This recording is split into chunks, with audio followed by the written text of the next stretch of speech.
The Angel of Lavender Lane by Catherine Waltan. Chapter 1. A Sweet Delivery. The buttery scent of cinnamon scones filled Helen Lighthall's cozy kitchen, mingling with the hint of lemon glaze she was brushing across a still warm loaf.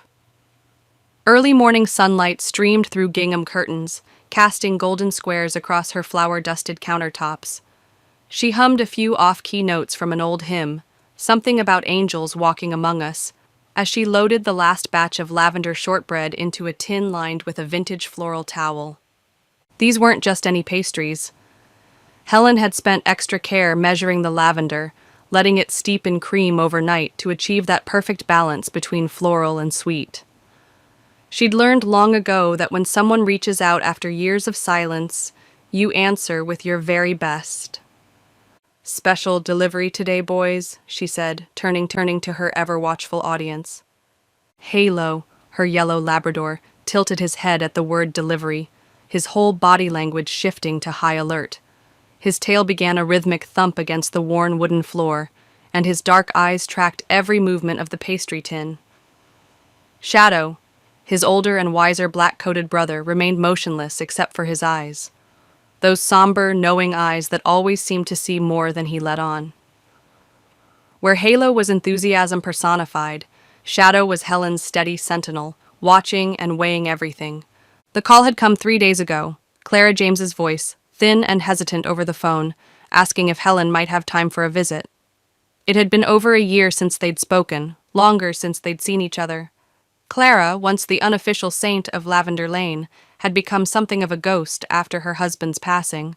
The neighborhood children used to call her the Angel of Lavender Lane, after she anonymously gifted winter coats during a particularly harsh season. But angels, it seemed, could disappear too. Helen wiped her hands on her apron, noting the slight tremor in her fingers. Something about Clara's call had unsettled her. Not just the request itself, but the undercurrent of urgency beneath the polite pleasantries. Clara had always been direct, warm, unafraid to speak her mind. This Clara had sounded fragile, afraid. She scooped the tin into her carry basket, added a thermos of chamomile tea, and clipped on the dog's leashes. "One visit to Lavender Lane, and then I promise we'll swing by the bakery for some crust scraps. Deal?" Halo gave a joyful bark that echoed through the kitchen. Shadow simply exhaled, a sound somewhere between resignation and dignified acceptance. The morning sun had just begun to warm the sidewalks of Maplewood as Helen steered her cherry-red Subaru through the familiar streets. The small town was awakening slowly. Sprinklers whispered across lawns, coffee shop signs flickered to life, and Mrs. Patterson from the library waved from her morning constitutional. Everything looked exactly as it should, peaceful, predictable, safe. But as Helen turned toward the older section of town, the atmosphere shifted subtly. The houses grew larger, more stately, but somehow more secretive too. Hedges climbed higher, curtains hung thicker, and the spaces between neighbors seemed to echo with unspoken histories. Lavender Lane appeared around a gentle curve, a narrow cul-de-sac tucked behind the Methodist church, and ringed with Victorian homes in faded pastels. Once this street had been the crown jewel of Maplewood, known for its prize-winning gardens, elaborate porch gatherings, and weekly hymn nights that could be heard 3 blocks away. But time had dulled its luster like tarnish on silver. Yards that once burst with carefully tended blooms now sprouted wild growth. Porch swings hung motionless, their chains rusty with disuse. The last community bake sale had happened sometime during the Bush administration, the first one. As she rounded the corner, a familiar white mailbox came into view. Faded lilacs adorned its chipped paint, and a hand-lettered sign underneath read, "Clara James. Please knock, or don't. I might be napping." Even in her darker moments, Clara's dry humor persisted. Helen smiled, even as a twinge of unease slid beneath her ribs like a cold finger. She parked beneath a bent dogwood tree whose once white blossoms had faded to brown paper rustling in the breeze. The sound seemed unnaturally loud in the hushed street. Helen unhooked the leash latches and both dogs emerged with their usual ceremony, Halo bounding out first, nose immediately to the ground like a sniffer dog with a sugar addiction, Shadow stepping out second, surveying the block with silent suspicion. They approached the house together, a buttercream yellow Victorian with intricate gingerbread trim and lace curtains that had seen better decades. Helen noted details that hadn't registered during happier visits: a broken shutter hanging at an angle, a rusted wind chime that tinkled weakly in the breeze, rose bushes so overgrown they nearly obscured the front windows.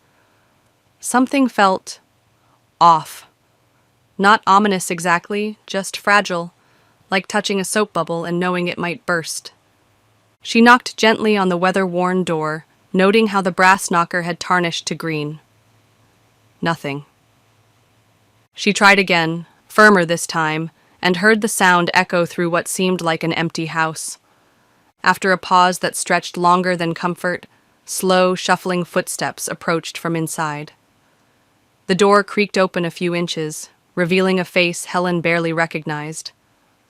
Clara James looked as though she'd been slowly disappearing.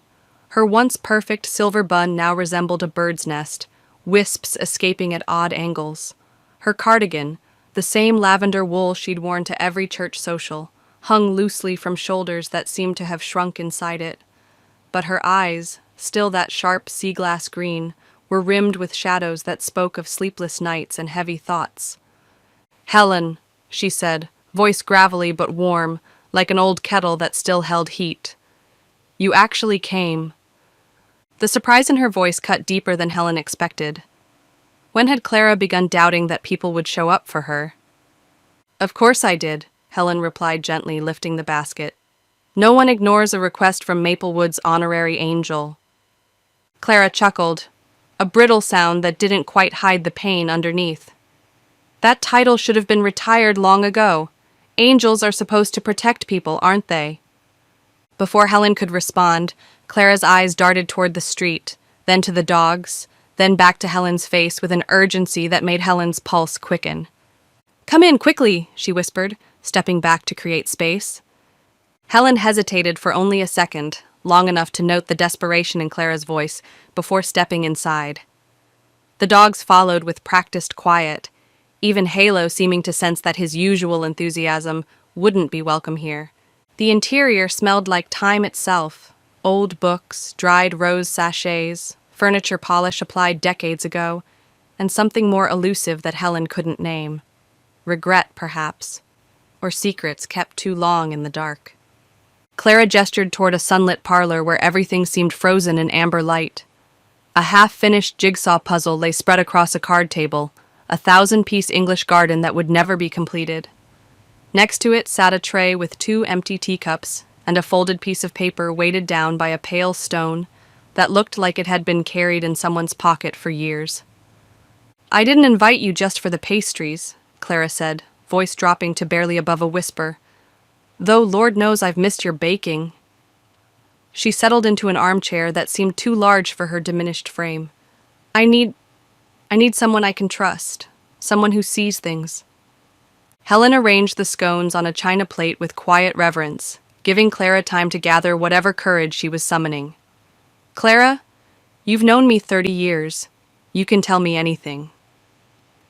For a long moment, Clara just stared at her hands, fingers worrying the edge of her cardigan sleeves. "I had a dream last week," she began, then paused. "Or maybe it wasn't a dream. The line's been blurry lately. I saw her, standing outside the garden gate, just like she used to be. Same lavender dress, same nervous smile." "Who?" Helen asked, though something deep in her memory was already stirring. "Lucy Bell." The name hit Helen like a cold wave. She hadn't thought about Lucy Bell in decades, not since the whispered conversations that had died out years ago, not since the missing person flyers had been quietly removed from store windows and replaced with notices about lost cats and garage sales. "She vanished when I was still baking full-time," Helen said slowly, setting down her teacup with deliberate care. "Some church picnic, right? She was just a teenager. They searched for days." "She was never found," Clara finished, her voice heavy with something that sounded like guilt. "Because no one really looked, not the way they should have, not where they should have." Helen leaned forward slightly, every instinct she'd developed over years of reading people telling her this was important. "What are you saying, Clara?" Clara opened a small drawer on the side table, a motion she'd clearly rehearsed, and pulled out a sealed envelope, thick and yellowing with age. She pressed it into Helen's hands with trembling fingers. "Don't open it unless something happens to me. Do you understand?" The envelope felt heavier than paper should, weighted with whatever secrets Clara had been carrying. "Clara, don't be dramatic. Please." The word came out cracked, desperate. "Promise me." Helen studied her friend's face, seeing fear etched in every line, every shadow. Clara's eyes were glassy now, but not from age, from terror. "All right," Helen said, slipping the envelope into her tote bag. "But I expect you to be here next week so I can return it to you, unopened, and we can laugh about your mysterious moods over tea." Clara gave a small, sad smile that didn't reach her eyes. "If only it worked like that, dear. If only truth could be returned unopened." They sat in silence for a moment. The only sound the distant ticking of a grandfather clock in the hall, a steady rhythm that felt like a countdown to something Helen couldn't name. Finally, Clara murmured, "She's coming back, you know." Helen tilted her head. "Lucy?" "No," Clara said softly, her voice now barely a whisper. The one who made it all go quiet, the one who never left, the one who's been watching all these years, making sure we never spoke." Before Helen could ask more, Clara's hand trembled toward the scone plate with deliberate determination. "May I?" "Of course." Clara took a small bite, chewed slowly, and closed her eyes as if savoring more than just flavor. "I'd almost forgotten what sunshine tastes like," she whispered. Helen's heart squeezed tight. Whatever Clara was carrying, whatever truth was wrapped in that envelope, it had been stealing the light from her life for far too long. After helping Clara settle back into her armchair with a warm blanket and a promise to check on her again soon, Helen stepped out onto the porch with the dogs at her heels. The afternoon had turned golden, but something felt wrong with the light. Too bright, too harsh, like stage lighting meant to blind rather than illuminate. As she walked toward her car, Helen noticed a figure across the street, standing very still near the old church steps. Even at that distance, she could sense eyes watching, evaluating, calculating. She shaded her eyes against the glare, but the person turned and vanished around the corner before she could make out their features. Shadow growled low, a sound she'd learned to trust over the years. Back in the car, Halo nosed Helen's tote bag, sniffing curiously at the envelope nestled inside like a sleeping serpent. "Not yet, boy," Helen murmured, starting the engine. "But something tells me we'll be opening it sooner than we'd like." As she drove away from Lavender Lane, Helen couldn't shake the feeling that she'd just walked into the first chapter of a story that had been waiting 35 years to be told. The envelope in her bag seemed to pulse with its own heartbeat, and Clara's words echoed in her mind. She's coming back. The question was, who was she, and what had she done to make an entire street fall silent? 2 mornings later, the phone rang as Helen was mixing dough for orange scones, flour coating her fingers like fine snow. She answered with a distracted, "Helen speaking," expecting May or perhaps someone from the church committee.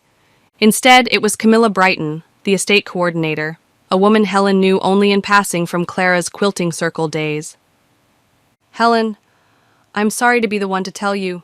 Clara James passed away last night, peacefully, in her sleep." The bowl slipped from Helen's hands, batter splattering across the counter in abstract patterns that looked disturbingly like teardrops. She barely heard the rest of Camilla's words. Something about neighbors, a memorial service, legal affairs that would need sorting. Her thoughts were focused entirely on the envelope in her bag and Clara's haunting final words. "She's coming back." As Helen stared at the ruined batter on her counter, she realized with cold certainty that Clara's death was not an ending. It was a beginning. And somewhere on Lavender Lane, someone was counting on Helen's silence to keep their secrets buried forever. But they had forgotten one thing. Helen Lighthall had never been good at staying quiet when the truth needed telling. The envelope was calling, and this time Helen was going to answer. Chapter 2: The Angel and the Missing Girl. The envelope sat on Helen's kitchen table like a ghost waiting to speak. 3 days had passed since Clara James's sudden death, and Helen still hadn't opened it. The thick, yellowed paper seemed to pulse with its own heartbeat, nestled between a vase of marigolds, picked fresh from her garden that morning in a futile attempt at normalcy, and her half-drunk tea, which had gone cold hours ago. Shadow lay beneath the table, his head resting on her slippered foot like an anchor to the present moment. Halo paced back and forth with growing impatience, tail swishing in agitated arcs, snout nudging her elbow every few minutes as if to say, "Whatever's in there is important, and waiting won't make it less so." Helen had barely slept since Camilla's call. Every time she closed her eyes, she saw Clara's frightened face, heard her whispered words. "She's coming back." The funeral had been yesterday, a small, quiet affair that felt more like an apology than a celebration. Too few people, too many empty spaces where friendships should have been. Helen had counted only 12 mourners in the chapel, and half of them looked like they'd come out of obligation rather than affection. What kind of life left such a small ripple when it ended? She reached for the envelope slowly, her fingers brushing the thick paper that felt substantial, important. Clara's handwriting covered the front in elegant ink that belonged to a more careful era. For Helen, if something happens. If something happens. Not when I die or after I'm gone. Clara had known she was in danger. Helen exhaled shakily and broke the wax seal. Real wax, pressed with what looked like a signet ring. Clara had planned this carefully, ceremonially, like a ritual or a last rite. Inside were 3 items that would haunt Helen's dreams for weeks to come. A single-page letter written in Clara's looping script, the ink slightly smudged as if tears had fallen while she wrote it. A faded photograph of a teenage girl in a church dress, arms folded awkwardly, smiling too brightly. The kind of forced smile that children wear when adults are watching and expecting happiness. A missing person flyer, brittle with age and yellowed around the edges, dated July 5th, 1987. 35 years ago, almost to the day. Helen unfolded the flyer first, her hands steadier now that the waiting was over. Missing, Lucy Bell, age 17, last seen at the Lavender Lane church picnic, approximately 4:30 p.m., 5'4", brown hair, brown eyes, wore a lavender gingham dress and white sandals. If seen, please contact the Maplewood Sheriff's Office immediately. The black and white photograph showed a girl caught between childhood and womanhood. Lucy had dark, intelligent eyes and a nervous smile that suggested she was perpetually on the edge of saying something important, but never quite finding the courage. Her hair was styled in the careful waves popular in the 80s, and she wore a simple cross necklace that caught the light. Something about her expression reminded Helen of a bird poised for flight. Helen picked up the letter next, bracing herself for Clara's voice from beyond the grave. "Dear Helen, if you're reading this, it means I'm gone, and it means I've failed to do what I promised so long ago. I've carried this weight for 35 years, and it's been slowly killing me. Not the secret itself, but the silence around it. Her name was Lucy Bell, and she was everything good about this world distilled into one frightened 17-year-old girl. She was kind to strays, quiet in crowds, and brave when it mattered most. She was also terrified of someone on our street, though I never learned who until it was too late. That day, the day of the church picnic, she came to me in the morning, said she couldn't stay on Lavender Lane anymore, said she'd seen something, learned something, that made it dangerous for her to be here. She was clutching something in her hand, a pendant or maybe a locket, but she wouldn't tell me what it was or why it mattered. I should have done more. I should have pressed her for details, should have called the police, should have taken her somewhere safe myself. But there were whispers already starting, rumors about her family, suggestions that she was troubled or making things up. And there were people, important people, who wanted things kept quiet. So I stayed quiet too. And Lucy vanished that afternoon, right from the church picnic where dozens of people should have been watching, should have been protecting her. I've never forgiven myself. There wasn't a day, not one single day, that I didn't wonder if I could have saved her. I told myself I was protecting the community, avoiding a scandal that would hurt everyone. But the truth was simpler and uglier. I was protecting myself from having to choose sides. After she disappeared, I tried to leave little clues, small signs that might matter if someone ever came looking, but it was never safe to do more, never safe to speak openly. They made sure of that. The anniversary is coming again, July 5th, and I've been seeing her lately, or dreaming about her. She looks exactly the same, still 17, still afraid. She stands by the garden gate where I last saw her, and she watches the houses like she's waiting for someone to finally tell the truth. Please be careful, Helen. They still live on this street. They still have reputations to protect, money to lose, secrets to bury. And I think, God help me, I think she really is coming back. Find her. Find what happened. Don't let my cowardice be the end of her story. With love and regret, Clara. Helen read the letter 3 times before setting it down with trembling hands. The words buzzed in her chest like a second heartbeat, urgent and demanding. She looked again at the photograph, studying Lucy's face with new understanding. This wasn't just a missing person case gone cold. This was a cover-up that had lasted over 3 decades. She hadn't thought about Lucy Bell in years. The summer of '87 had been a blur of heat waves, church socials, and the kind of small-town routines that made one day blend into the next. Helen had been running the bakery then, working 16-hour days and falling into bed exhausted every night. She remembered the church picnic vaguely, remembered providing 3 dozen blueberry muffins and a sheet cake decorated with strawberries and cream, but the details had faded like old watercolors. The official story had been disappointingly simple. Lucy had run away. Teenage rebellion, they said. Maybe to live with a boyfriend no one knew about. Maybe to escape parents who didn't understand her artistic temperament. The search had been perfunctory, a few days of looking in obvious places, some phone calls to relatives in neighboring towns, and then the quiet assumption that she'd surface when she was ready. But Helen remembered the tension that had followed, the way conversations on Lavender Lane dried up whenever Lucy's name was mentioned. She remembered how some neighbors had dropped casseroles at the Bell house for a week and then never visited again, as if grief might be contagious. She remembered the way certain people she'd thought of as pillars of the community, had suddenly become very interested in other topics whenever Lucy's disappearance came up. Now she understood why. Helen folded the letter carefully and slid it into the drawer beneath her recipe cards, next to her grandmother's handwritten instructions for apple pie and her own notes about which customers preferred extra cinnamon. Somehow, it felt right to hide Clara's truth among her own family recipes, secrets layered between sweetness and tradition. "Looks like we're digging into the past, boys," she said aloud, her voice steadier than she felt. Halo wagged his tail with what looked like approval. Shadow didn't move, but his dark eyes seemed to say, "About time."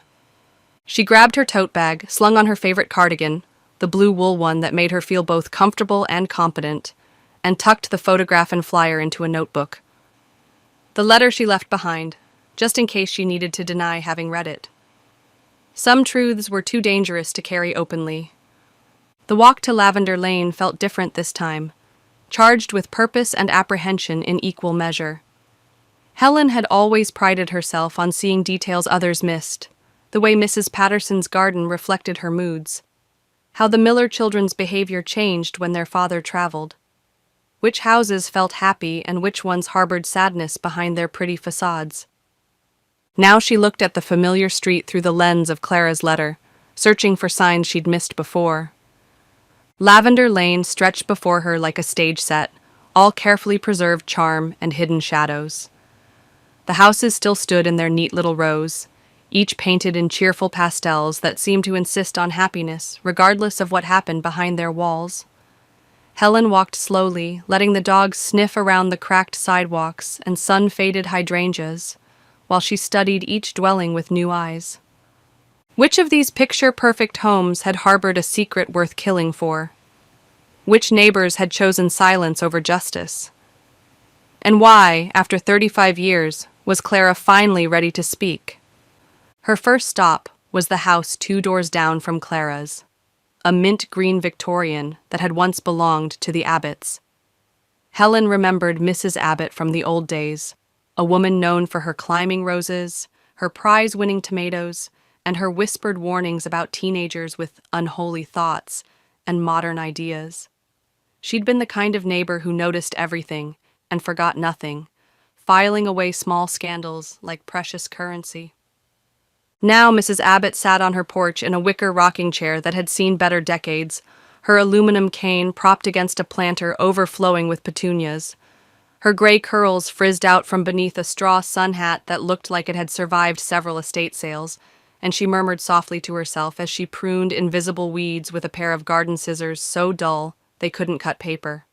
"Good morning, Mrs. Abbott," Helen called, keeping her tone gentle and conversational. "Mind if I join you for a minute? It's such a lovely day to sit in the shade." The older woman looked up slowly, blinking in the filtered sunlight. Her eyes took a moment to focus, but when they did, recognition dawned like sunrise. "Helen Lighthall? Well, aren't you a sight for sore eyes? Thought you'd moved off to the coast, or to one of those fancy retirement communities in Arizona." "Just retired from active baking," Helen said with a smile, climbing the wooden steps that creaked under her weight. "Still around, just quieter now. More time to visit old friends." Mrs. Abbott nodded slowly, her movements careful and deliberate. "Not many of us left from the old days. Too many funerals, not enough christenings. The lane's gotten emptier." Helen lowered herself onto the porch swing, testing its stability before settling in fully. The cushions smelled like lavender and old fabric, comfortable but melancholy. "I visited Clara James a few days ago," Helen said, watching Mrs. Abbott's face carefully for any reaction. The older woman's pruning shears stopped midair, suspended like a held breath. "She mentioned someone from the past," Helen continued, keeping her voice casual. "Said she was coming back. It sounded like she meant someone specific." Mrs. Abbott's weathered hands began to tremble slightly. She set down the shears and gripped the arms of her rocking chair. "You mean Lucy," she said, the name dropping into the summer air like a stone into still water. Helen's pulse quickened. The name had been said aloud, acknowledged, given weight and substance after decades of whispered avoidance. "She never really left, you know," Mrs. Abbott continued, her voice taking on the distant quality of someone reciting a half-remembered dream. "Not in spirit, anyway, sometimes. Especially in the evenings when the light gets soft like this, I still see her, standing at the garden gate just watching, waiting." "Did you see her the day she disappeared?" Helen asked gently. Mrs. Abbott gave a dry laugh that held no humor. Everyone saw her that day. The picnic was full of people, children running around, ladies serving lemonade, men discussing church business under the oak trees. But no one really saw her, if you understand my meaning. Not the way Clara did. "What do you mean?" Mrs. Abbott looked away, her gaze drifting toward the church steeple visible above the tree line. Clara knew things. She saw things the rest of us were too polite or too scared to acknowledge. That's why she kept quiet for so long. She was protecting someone, or maybe protecting all of us from something we weren't ready to face. Who was she protecting? Mrs. Abbott's lips pressed into a thin line, and for a moment Helen thought she wouldn't answer. Then, so quietly, Helen had to lean forward to catch the words. "That poor girl never left this street, dear. You remember that when people start telling you she ran off to find herself or some such nonsense. She's still here in one way or another. And some truths have a way of surfacing, no matter how deep you try to bury them." She turned back to her roses and began trimming again, her movements sharp and decisive now. Helen stood, recognizing a dismissal when she heard one. "Thank you for talking with me, Mrs. Abbott." "You're too late, you know," the woman called after her as Helen reached the bottom of the porch steps. "Whatever truth you're chasing, it's been buried too long. The roots go too deep now, and some things, Once they're planted in dark soil, grow into monsters. As Helen walked away, she could feel Mrs. Abbott's eyes following her, and she had the uncomfortable sensation that their conversation had been a test of some kind, one she wasn't sure she'd passed. The rest of her afternoon visits yielded frustratingly little. Helen knocked on 4 more doors and got 3 polite refusals. "So sorry, dear, but I'm not up for company today." And one slammed door from a house where the curtains twitched nervously as she approached. But there was one neighbor who surprised her, Mr. Doyle, a quiet widower who lived in the blue house with the overgrown garden. He invited her in for lukewarm lemonade and seemed genuinely pleased to have company. Clara was a good woman, he said, settling onto his front porch with careful movements that spoke of arthritic joints and old injuries. But she carried guilt like other people carry umbrellas, always expecting storms, always prepared for the worst weather. "Did you know Lucy Bell?" Helen asked, accepting the sweating glass he offered. Mr. Doyle's weathered brow furrowed in concentration. "The girl from the Bell family? Sure, I remember her. Quiet little thing, always had her nose in a book. Used to sit under the elm tree with a sketch pad, drawing flowers and birds. Creative type, you know. The kind that sees beauty where others see ordinary things. She disappeared the day of the church picnic. Ran away, didn't she?" His tone was matter-of-fact, without the tension Helen had detected in Mrs. Abbott's voice. "Some folks thought there was more to it, but I don't put much stock in gossip and shadows. Sometimes young people just need to leave home to figure out who they are." "Did you see anything unusual that day?" Mr. Doyle rocked slowly in his chair, ice clinking in his glass as he considered the question. "Just the usual picnic chaos. Kids running around with their faces painted, ladies arguing about potato salad recipes, and Clara looking like she'd seen a ghost. But Clara always looked a little haunted, if you ask me. Sensitive soul." Helen leaned forward slightly. "What do you mean she looked like she'd seen a ghost?" "Pale as milk, jumpy as a cat in a thunderstorm. I asked her if she was feeling poorly, and she just said some things were harder to watch than others. Figured she meant the children playing too rough, or maybe someone's husband having too much communion wine." "Did you ever talk to her about that day later?" Mr. Doyle shook his head slowly. "Once, maybe 10 years ago. She was trimming her hedges, and I mentioned how quiet the street had gotten compared to the old days when the Bell girl used to sketch out here. Clara got this look, like I'd opened a door she'd been trying to keep locked. She said, 'Some things are better left in the attic with the photo albums and old regrets.' I figured she meant we shouldn't dwell on sad memories." As Helen walked home that evening, her notebook filled with fragments and half-truths, she found herself looking at Lavender Lane with new eyes. The perfect facades and manicured gardens no longer seemed charming. They felt like carefully constructed lies, pretty enough to distract from whatever ugliness they concealed. Back in her kitchen, she pulled out her town map and spread it across the table. With a red pen, she circled each house that had been occupied in 1987, making notes about current residents and their connections to the missing girl. Mrs. Abbott, suspicious, knows more than she's saying, Mr. Doyle, genuine but possibly naive. 3 refusals. Why won't they talk? 1 slammed door, definitely hiding something. She turned to Lucy's photograph again, studying it with the intensity of someone trying to solve a puzzle with half the pieces missing. The girl looked innocent, hopeful, unaware that she was standing at the edge of a tragedy that would echo through decades. But there was something else in her expression, a wariness around the eyes that suggested Lucy Bell had already learned that the world wasn't always safe, even in places that looked like paradise. Helen closed the notebook slowly and looked out her kitchen window toward Lavender Lane, now hidden by distance and darkness. Clara hadn't just left her a mystery to solve. She'd left her a truth wrapped in 35 years of silence, fear, and carefully maintained lies. And somewhere in that beautiful, terrible silence, Lucy Bell was still waiting for someone to speak her name with love instead of whispered shame.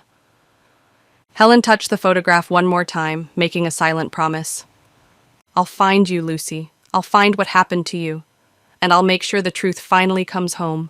Chapter 3. A Whisper Beneath the Cross. The morning church bells chimed over Maplewood like a memory that wouldn't let go. three deep, resonant tones that had marked time in this community for over a century. Helen stood at the edge of Lavender Lane's stone chapel, eyes fixed on the weather-worn cross that capped the building's modest steeple. Someone had recently painted it white, yet something about it still felt faded, hollow, like so much in this town where the shine seemed deliberately applied to cover deeper stains. The chapel itself was a study in careful preservation.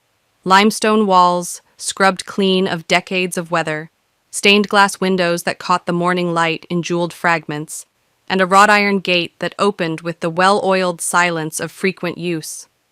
But Helen's attention was drawn to the details that suggested neglect beneath the maintenance: loose mortar between stones, a gutter that sagged slightly on the north side, and flower beds that looked recently planted, as if someone had decided the old gardens needed to be completely replaced rather than simply tended.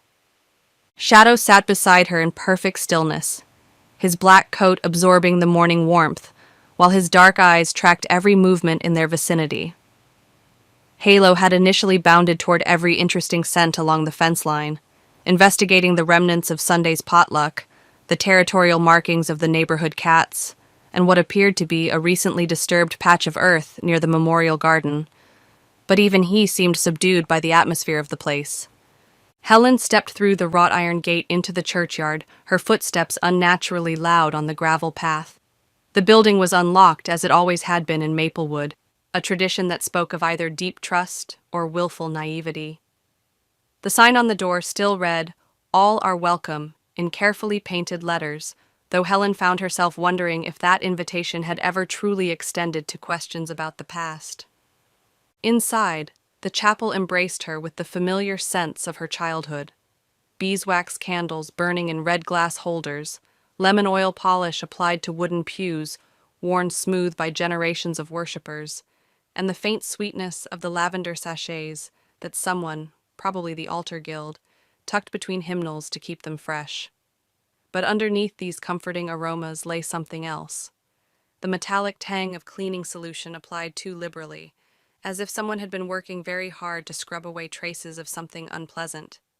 The sanctuary was empty except for a woman dusting near the altar, with movements so precise they resembled a ritual. Helen recognized her immediately: Adeline Smythe, who had served this church longer than most congregants had been alive. She was rail-thin and sharp-angled, with perfectly coiffed silver curls that looked freshly set, and a posture that snapped to attention like a military salute. Her floral dress was pressed to perfection, her sensible shoes polished to a mirror shine, and her movements had the controlled efficiency of someone who believed that godliness was indeed next to cleanliness. Helen's heels clicked against the marble floor as she approached, and Adeline's shoulders stiffened at the sound. "Well, if it isn't Helen Lighthall," Adeline said without turning around, her voice carrying the particular authority of someone accustomed to being heard and obeyed.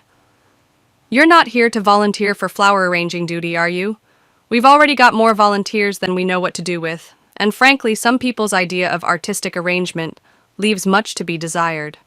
"Not today," Helen said mildly, noting how Adeline's dusting had become more vigorous, as if the conversation itself had introduced new dirt that needed to be eliminated. "I'm here about Clara James." Adeline's cloth paused for just a moment, barely long enough to be noticeable, but Helen had spent decades reading customers' reactions to unexpected news. The pause spoke volumes. "Pity about Clara," Adeline said, resuming her work with renewed focus. "Such a fragile thing toward the end. Shame she let herself get so isolated. Though I suppose when people start seeing things that aren't there and dwelling on ancient history, isolation becomes a form of self-preservation." Helen ignored the implicit criticism. "Did she ever mention Lucy Bell to you?" This time, the pause was longer, more deliberate. Adeline set down her dusting cloth and turned to face Helen fully, her pale blue eyes sharp with something that might have been irritation or might have been fear. "Of course not," she said crisply. "That subject's been closed for decades, and for good reason. What possible purpose could be served by stirring up old sadness?" The girl left Helen. Young people do that sometimes when they think the grass is greener elsewhere, Clara didn't think it was that simple. Adeline snorted, a sound of refined disdain. Clara saw ghosts in wallpaper patterns and divine signs in pie crusts toward the end. Sweet woman, deeply faithful, but the mind can play terrible tricks as we age. You shouldn't waste your time chasing after shadows, especially ones that want to stay hidden. Helen tilted her head, studying Adeline's face. You were at the church picnic that day, weren't you? Adeline's jaw tightened, and she picked up a silver candlestick, beginning to polish it with movements so vigorous they seemed punitive. I was indeed. I organized the entire event, if you must know. The church bulletin had never been so well coordinated. Every volunteer had a specific assignment, every table had a designated purpose, and every activity was scheduled to the minute. It was a model of Christian fellowship and community organization. Do you remember seeing Lucy? She was there, Adeline admitted, her tone suggesting this was information being extracted against her will. Helping with the lemonade station, if memory serves, seemed distracted, fidgety. But then, that family always had a streak of instability. Creative types often do, I've found. Too much imagination, not enough practical grounding in reality. Helen waited, letting the silence stretch until it became uncomfortable. Adeline set down the candlestick with more force than necessary. If you're hoping to write some sensational exposé for the county newspaper, or start spreading gossip at the coffee club, let me be perfectly clear. Maplewood doesn't need another scandal. Clara's death was peaceful and natural. Lucy Bell has been gone for 35 years, and some sleeping souls should be left to lie in peace. Unless they were buried alive, Helen said quietly. The silence that followed was so profound that Helen could hear the grandfather clock ticking in the church office, the distant hum of traffic on Main Street, and what sounded like Halo's collar jingling as he shifted position near the door. Adeline's face didn't change expression, but her knuckles whitened where they gripped the altar rail, and a muscle in her jaw twitched once, twice, 3 times, like a telegraph sending Morse code. Some questions, she said finally, each word precise and cold, don't deserve answers. Some stones are better left unturned, and some people would be wise to remember that stirring up the past can have consequences for the present. Helen felt a chill that had nothing to do with the chapel's stone walls. There was a threat buried in those carefully chosen words, polite, oblique, but unmistakable. She turned to leave but paused halfway down the center aisle, struck by a sudden thought. Did Clara come here the day Lucy disappeared? The day of the picnic? Adeline hesitated, and in that hesitation, Helen glimpsed something that looked almost like regret. She was supposed to run the bake sale table, Adeline admitted slowly. But she disappeared just after the noon prayer circle. Said she wasn't feeling well and needed to go home for a few minutes. I was annoyed. We were short-staffed, and people were asking where the famous Clara James lemon bars had gotten to. And when she came back? She looked terrible, pale as communion wafers, eyes red like she'd been crying. When I asked if she was all right, she just said some prayers were harder to answer than others. Adeline's voice softened slightly. She didn't stay long after that, packed up her remaining pastries and left before the evening hymn sing. Helen nodded slowly, another piece of the puzzle clicking into place. Thank you for telling me. I've told you nothing, Adeline said sharply, her composure snapping back into place like a rubber band. And I'd advise you to remember that Christian charity sometimes means knowing when to leave well enough alone. Outside, the sun felt too bright and the air too thin. Helen stood on the chapel steps, blinking in the harsh light, while her mind raced through the implications of what she'd just learned. Clara had left the picnic suddenly, returned in obvious distress, and then effectively disappeared from the event. The timing couldn't be coincidental. Shadow huffed softly beside her, a sound that usually meant he'd detected something worth investigating. Helen followed his gaze and froze. There, half hidden in the grass beside the bell tower, was a small stone marker that looked like it had been deliberately concealed behind an overgrown holly bush. The granite was weathered but intact, roughly the size of a hardcover book, and someone had been maintaining it. The area around it was free of weeds, and fresh flowers lay wilted nearby. Helen approached carefully, Halo trotting beside her with curious interest. She knelt in the damp grass and brushed away dirt and fallen leaves until the inscription became fully visible. Lucy Bell, July 5th, 1987. We remember. Helen's breath caught in her throat. A memorial? But Lucy's body had never been found. There had been no funeral, no burial, no official acknowledgement of death. Who had placed this marker here, and why had it been hidden from public view? The stone was small enough that it could have been installed without official church approval, tucked into a forgotten corner where only someone looking specifically for it would notice. The engraving was professionally done but simple, without the elaborate flourishes typical of Victorian memorial work. Someone had paid for this, maintained it, and kept its existence secret for 35 years. Helen photographed the marker from several angles, noting its location relative to the church building and the bell tower. Then she spotted something that made her pulse race. Tucked behind the stone, nestled beneath the grass where it would be invisible unless someone crouched at exactly the right angle, was a small object wrapped in what looked like oiled cloth. She looked around to make sure she was unobserved, then carefully extracted the bundle. Inside the protective wrapping was a locket, tarnished silver with an intricate pattern of engraved flowers. It opened with a soft click that seemed unnaturally loud in the quiet churchyard. The left side held a tiny photograph of Lucy Bell, smiling with the innocent joy of someone who believed the world was fundamentally good. The right side contained something unexpected, a pressed sprig of rosemary, still faintly fragrant after all these years. Rosemary for remembrance. Helen's hands trembled as she closed the locket. Someone had left this recently. The oiled cloth was too well preserved to have been weathering for decades, and the locket's chain, while tarnished, wasn't corroded by long exposure to the elements. Shadow growled low in his throat, a warning that made Helen look up sharply. Across the street, standing at the edge of the tree line that bordered the old Methodist cemetery, was a figure watching her. At this distance, Helen couldn't make out details, just the suggestion of a person in dark clothing, motionless and somehow patient, as if they'd been waiting for exactly this moment.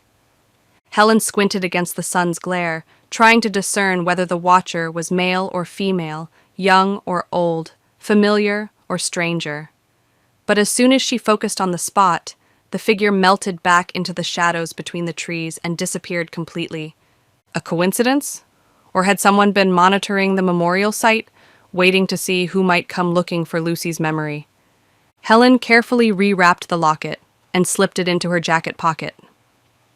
The memorial stone she left exactly as she'd found it, though she made mental notes about its precise location and the pattern of fresh flowers that suggested regular visits. As she walked back toward her car with the dogs flanking her like escorts, Helen's mind worked furiously to process what she'd discovered. Clara had left the picnic in distress. Someone had created an unofficial memorial for Lucy and maintained it in secret for over 3 decades. And someone was watching to see who might come looking for answers.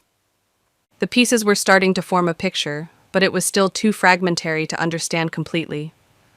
What Helen did know was that Lucy Bell's disappearance had affected this community far more deeply than anyone had ever admitted publicly. The girl might be gone, but she wasn't forgotten, and someone cared enough to tend her memory in the shadows, away from official scrutiny and public acknowledgement.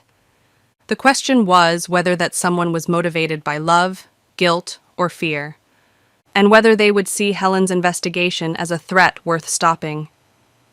As she drove away from the chapel, the locket seemed to pulse with warmth against her ribs, a tangible reminder that some secrets refuse to stay buried forever. Lucy Bell might have vanished from Lavender Lane 35 years ago, but her story was still very much alive. Helen just had to decide whether she was brave enough to help it finally find its voice. The afternoon shadows were lengthening when Helen pulled into her driveway, but she could still feel the weight of unseen eyes following her home.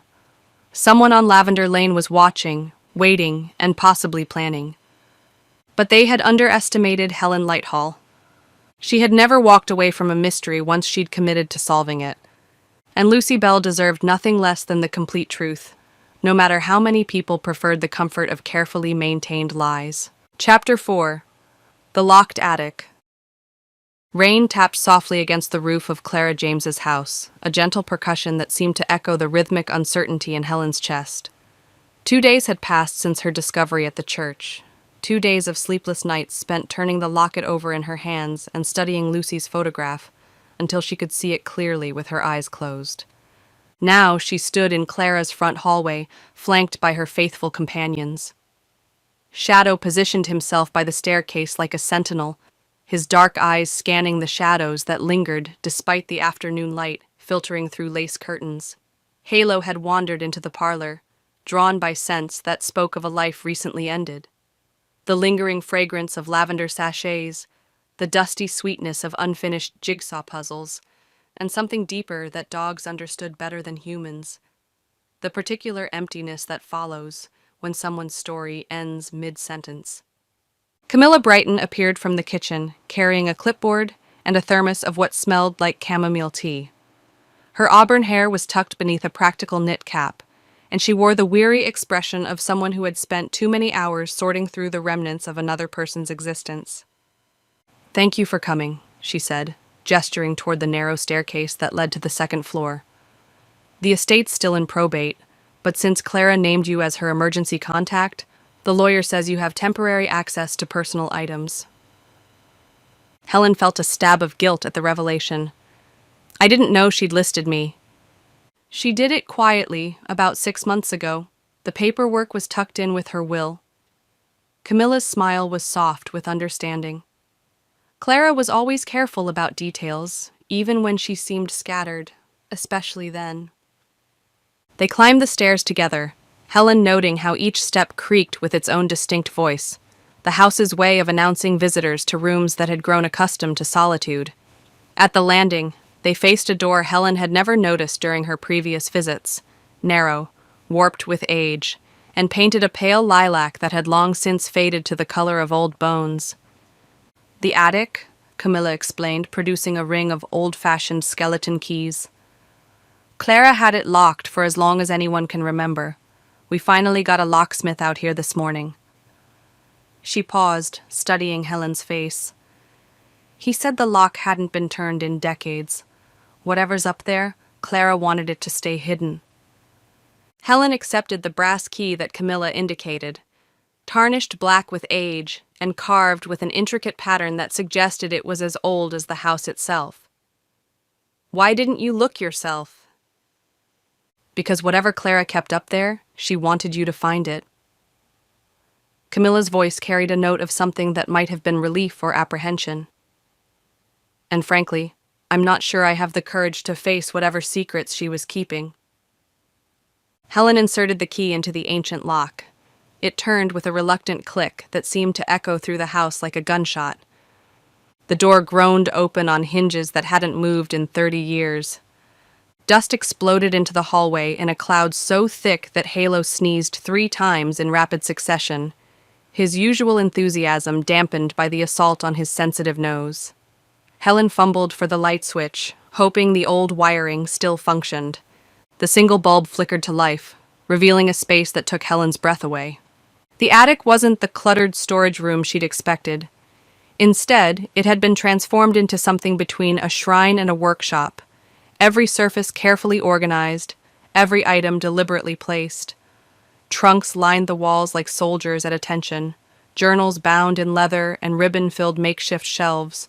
Dried flowers hung from the exposed beams in careful arrangements, their brittle petals still holding whispers of color and fragrance. And in the center of it all sat an upright piano, its mahogany surface polished to a warm glow despite the dust that coated everything else. "I didn't know Clara played," Helen said softly, approaching the instrument with reverence. "She didn't," Camilla replied from the doorway, apparently reluctant to enter the space. "But her husband did. He was the church organist for 20 years before he passed. She said the music helped her think." Helen ran her fingers along the piano's fallboard, noting sheet music arranged on the stand. Hymns, mostly, but also some classical pieces and what looked like handwritten compositions in a script she didn't recognize. The bench was positioned as if someone had been sitting there recently, and when Helen lifted the lid, she discovered the keys were clean, free of the dust that covered every other surface. Someone had been playing this piano regularly. Shadow padded over to the far corner and began sniffing along the baseboard with unusual intensity. Helen followed his lead and found what had caught his attention, a section of floorboard that sat slightly higher than the others, as if it had been removed and replaced many times. She knelt and ran her hands along the wooden plank until she found a loose edge. The board lifted easily, revealing a hollow space beneath the floor. Inside was a small cedar box, its surface carved with the same intricate pattern as the attic key, and beside it, a broken chain that glinted like captured starlight in the dim bulb's glow. Helen lifted out the box first, noting its substantial weight. The lid opened with a whisper-soft hinge to reveal 3 items nestled in faded velvet. A hymnal, water-stained and brittle, with several pages marked by ribbon bookmarks. One passage had been underlined in violet ink so many times the words seemed to glow. "Deliver us not into silence, but into truth." A small leather journal, bound with string and labeled in Clara's careful script, "For Lucy, things I should have said." And at the bottom of the box, wrapped in tissue paper that crumbled at Helen's touch, a silver locket on a broken chain. Helen's heart stopped. It was identical to the one she'd found at the memorial, but this one was engraved with initials on the back, LB. She opened it with trembling fingers. Inside was the same photograph of Lucy Bell, but the opposite side held something different, a pressed violet instead of rosemary, and beneath it, written in microscopic script, a single word, "Remember." "Clara had Lucy's locket," Helen whispered. Camilla stepped closer, her face pale in the attic's dim light. "How is that possible? If Lucy ran away?" "She didn't run away."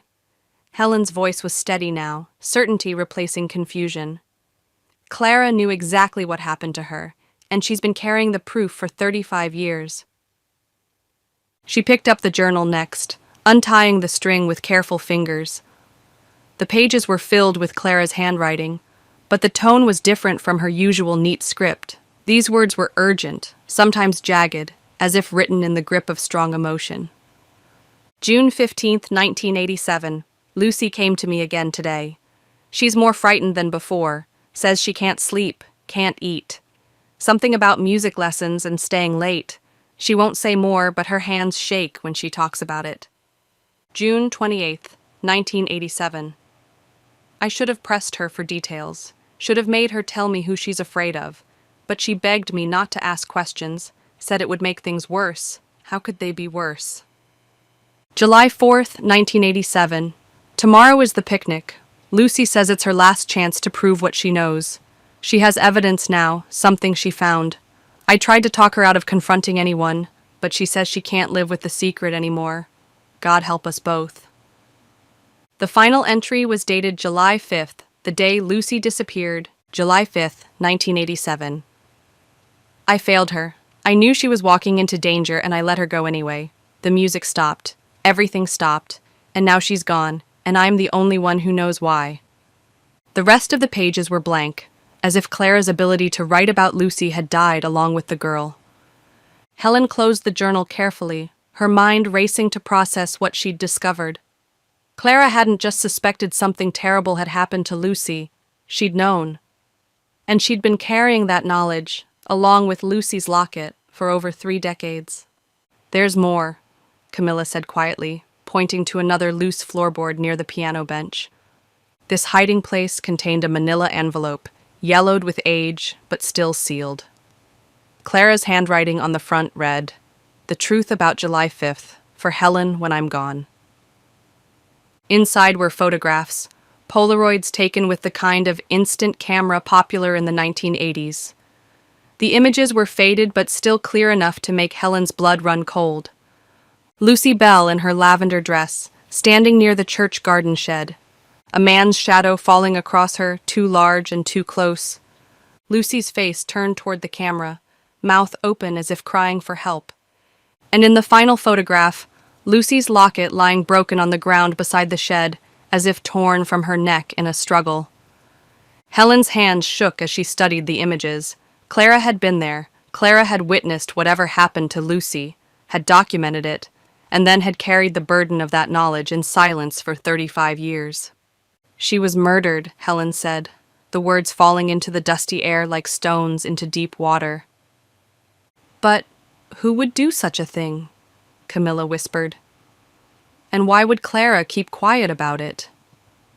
Helen looked around the attic again, seeing it now not as a shrine but as a hiding place, a repository for truths too dangerous to speak aloud.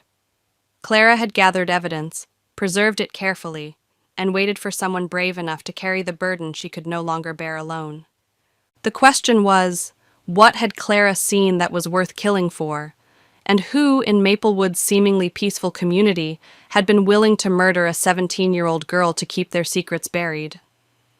As they prepared to leave the attic, sealing it again until Helen could return with sheriff's deputies, she noticed one final detail that made her stomach clench with dread. Tucked beneath the piano bench was a piece of sheet music, handwritten in the same script as the journal.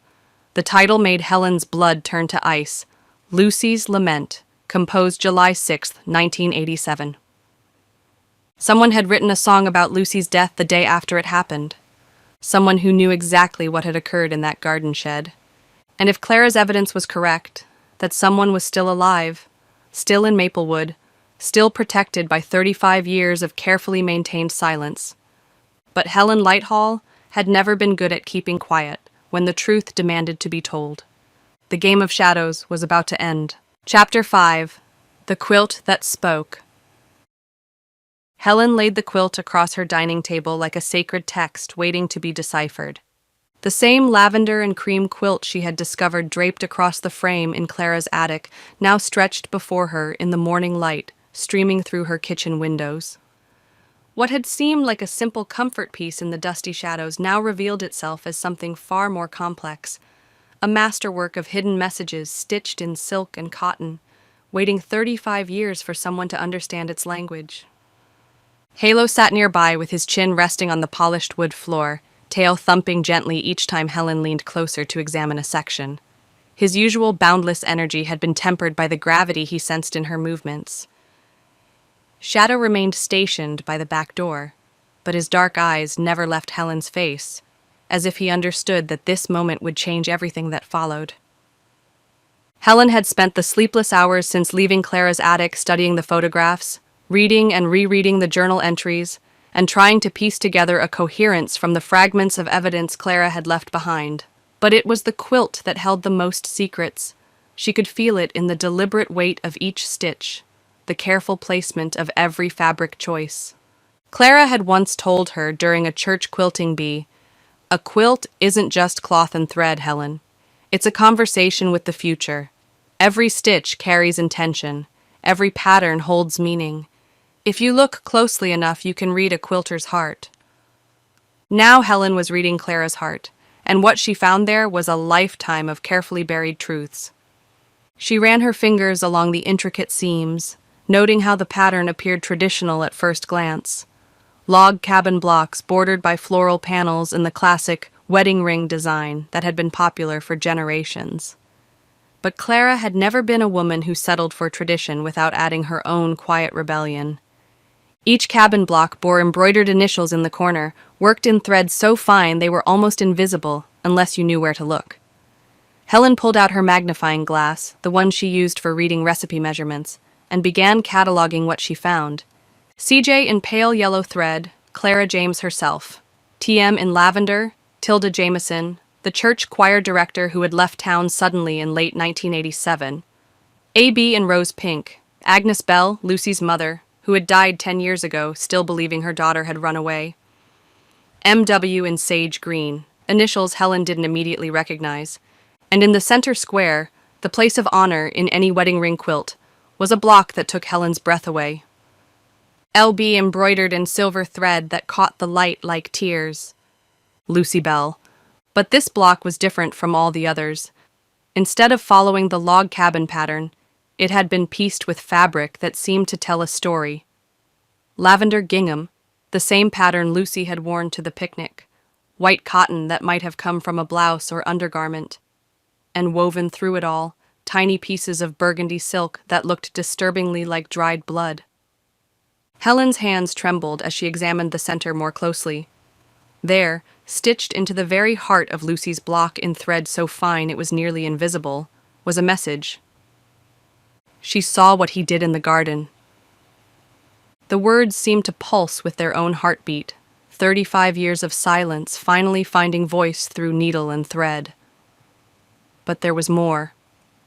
Around the border of Lucy's square, Clara had embroidered what looked like sheet music, tiny notes and staves worked in metallic thread that created a shimmering border around the tragic story at the quilt's heart.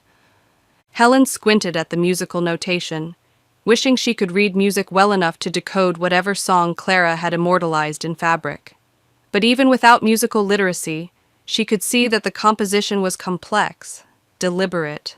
Not random decoration, but an integral part of the message Clara was trying to convey. She moved to examine the other blocks more systematically, and what she discovered made her stomach clench with understanding.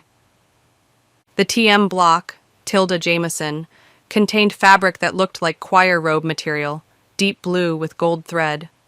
But worked into the pattern were tiny embroidered tears, and at the bottom edge, words so small Helen nearly missed them. She knew but couldn't speak. The AB block for Agnes Bell was heartbreaking in its simplicity. Mother-daughter fabric combinations, tiny florals paired with solid pastels, but the pattern was deliberately broken, incomplete, as if a relationship had been severed before it could reach completion.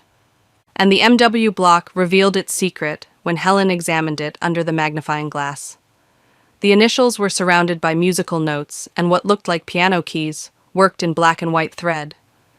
At the bottom edge, in thread so pale it was almost invisible, his hands made music and horror. Helen sat back slowly, the full implications of Clara's textile confession washing over her like cold water. M.W. Marcus Wilson, the church's piano accompanist in 1987.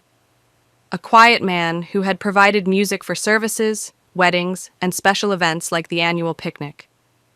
Helen remembered him vaguely, thin, nervous, with pale hands that moved over the keys like spiders spinning silk.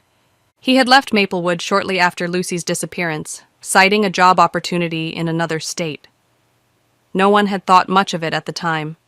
Church musicians moved frequently, following opportunities and better-paying positions. But Clara's quilt suggested something far darker. She saw what he did in the garden.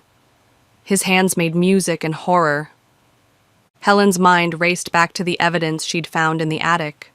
The sheet music titled Lucy's Lament, composed July 6th, the day after Lucy disappeared.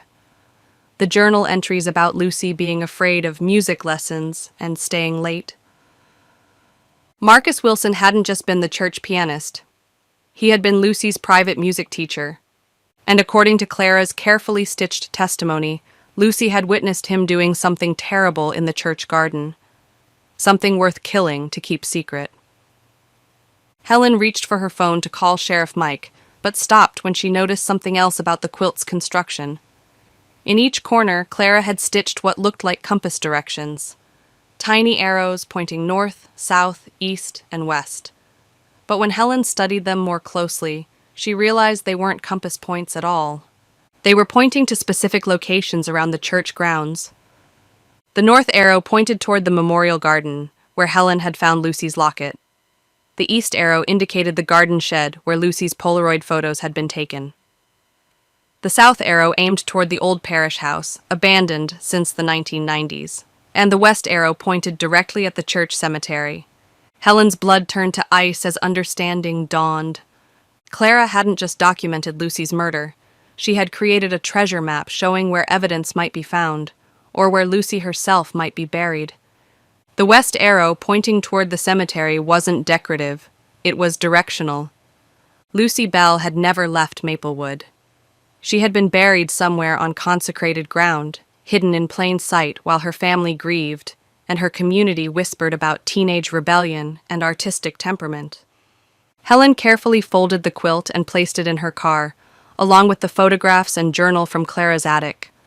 This evidence was too important to keep in her house, too dangerous for someone living alone with only 2 dogs for protection. But first, she had one more task. She drove to the Maplewood Public Library and spent an hour in the newspaper archives, looking for any mention of Marcus Wilson in the weeks following Lucy's disappearance. What she found confirmed her worst fears. July 15, 1987, local musician accepts position in Oregon. Marcus Wilson, piano accompanist for Lavender Lane Methodist Church, has accepted a position with the Portland Symphony Chorus. Mr. Wilson cited the need for new musical challenges in his decision to relocate. The church will begin seeking a replacement immediately. 10 days after Lucy disappeared, Marcus Wilson had fled to the opposite side of the continent. It wasn't a coincidence. Helen tucked the newspaper clipping into her purse and walked back to her car, where Shadow and Halo waited patiently in the afternoon sun. She had enough evidence now to reopen Lucy Bell's case officially, enough to demand a real investigation into what had happened 35 years ago. But she also knew that bringing the truth to light would shatter the careful facades that had protected Maplewood's reputation for decades. There would be people who preferred Lucy's story to remain buried with her bones, people who might be willing to kill again to preserve their secrets. As she drove home, Helen found herself checking her rearview mirror more frequently than usual, noting which cars stayed behind her too long, which ones made the same turns she did. Clara had died peacefully in her sleep, but Helen couldn't shake the feeling that her own investigation had attracted the attention of someone who preferred their crimes to remain hidden. The quilt lay folded on her passenger seat, 35 years of silent testimony finally ready to speak. Helen just had to make sure she lived long enough to translate its message for the world to hear. Somewhere in Maplewood, a killer was watching and waiting. But Helen Lighthall had never backed down from a fight when justice was at stake. The truth was finally coming home to Lavender Lane. Chapter 6: The Garden Shed. The next morning dawned thick with fog, wrapping Maplewood in a pale shroud that made everything look dreamlike, if dreams could unsettle your stomach and send ice racing through your veins. Helen stood at her kitchen window cradling her 3rd cup of coffee, watching the mist curl around the streetlights, like ghostly fingers reluctant to release their hold on the night. She had barely slept, her mind churning through the revelations hidden in Clara's quilt. Every time she closed her eyes, she saw Lucy Bell's terrified face in those Polaroid photographs, heard the echo of Clara's stitched confession. She saw what he did in the garden. Marcus Wilson, the church pianist who had vanished like smoke 10 days after Lucy's disappearance. But Helen knew that before she could accuse anyone, living or dead, she needed to find the physical evidence that would make the case unshakable. Clara's quilt pointed the way like a textile compass, its carefully stitched arrows indicating locations around the church grounds where secrets might be buried. The east arrow had pointed directly at the garden shed. Helen, dressed in her most practical clothes, jeans that could withstand dirt and thorns, boots with good tread, and a jacket with deep pockets for evidence collection. Shadow and Halo seemed to sense the gravity of their mission. Both dogs remained unusually subdued as she loaded a small toolkit into her car, along with plastic evidence bags and her camera. Sheriff Mike Trenton arrived at the church just as Helen was testing the ancient lock on the garden shed's weathered door. His patrol car crunched over the gravel parking lot, disturbing the morning quiet, and he emerged looking like a man who had spent too many nights wrestling with cold cases and unsolved mysteries. "You sounded serious on the phone," he said without preamble, surveying the overgrown garden area behind the church with professional interest. "Dead serious," Helen replied, handing him a pair of work gloves. "Clara's quilt was more than decoration. It was a map, Mike, and everything points to this shed." The structure leaned against time like an old man favoring a bad leg. Once painted white, the planks had weathered to gray, and ivy had claimed most of the east wall with the persistence of nature reclaiming civilization. The door hung slightly askew on hinges that had rusted to the color of dried blood, and the small window was so dirty it looked like frosted glass designed to hide secrets rather than reveal them. Mike examined the lock, a simple hasp with a padlock that looked far newer than the shed itself. This has been replaced recently, maybe within the last few years. Someone's been maintaining access, Helen agreed. The question is why.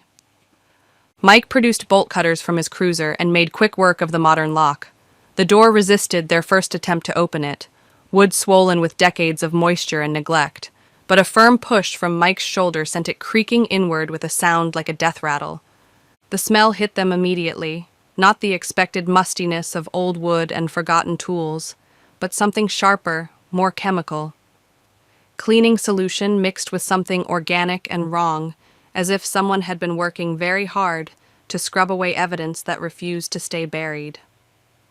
Helen stepped inside carefully, her eyes adjusting to the dim interior, illuminated only by dusty shafts of light filtering through the grimy window.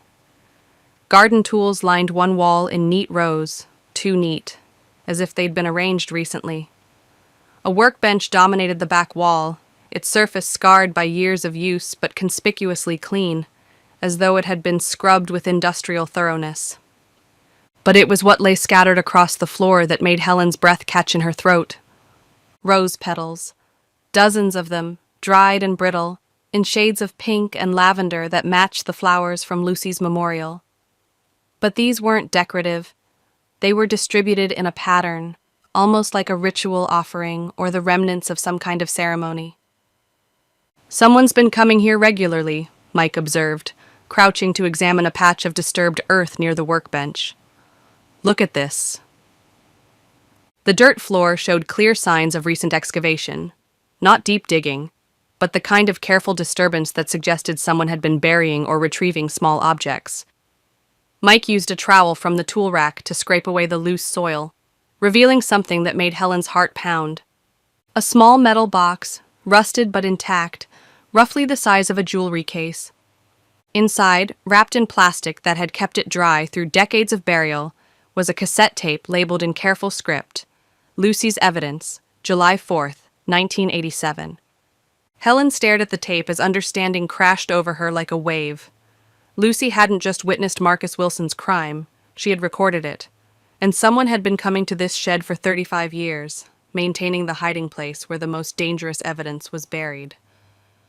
"We need to hear what's on this tape," Helen said, her voice steadier than she felt. But Mike was already examining something else, a series of scratches carved into the wooden wall near the workbench, letters and numbers etched deep enough to survive decades of weather and wear. LB 7587, MW killed her. Below the accusation, in the same desperate script, "Clara knows, she has proof."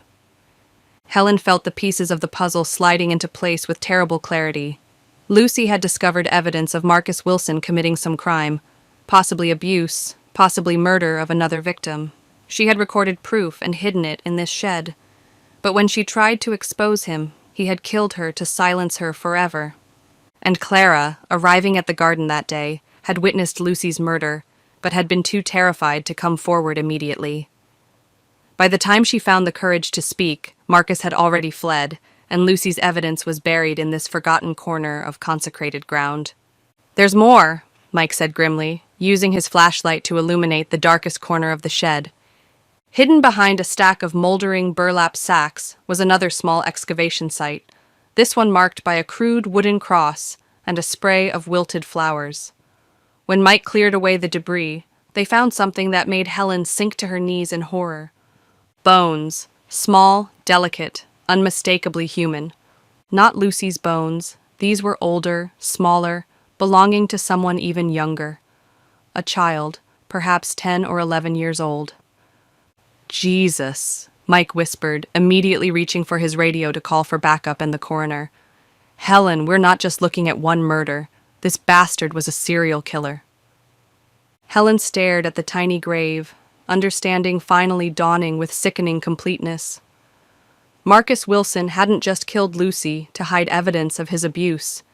He had killed her to hide evidence of previous murders.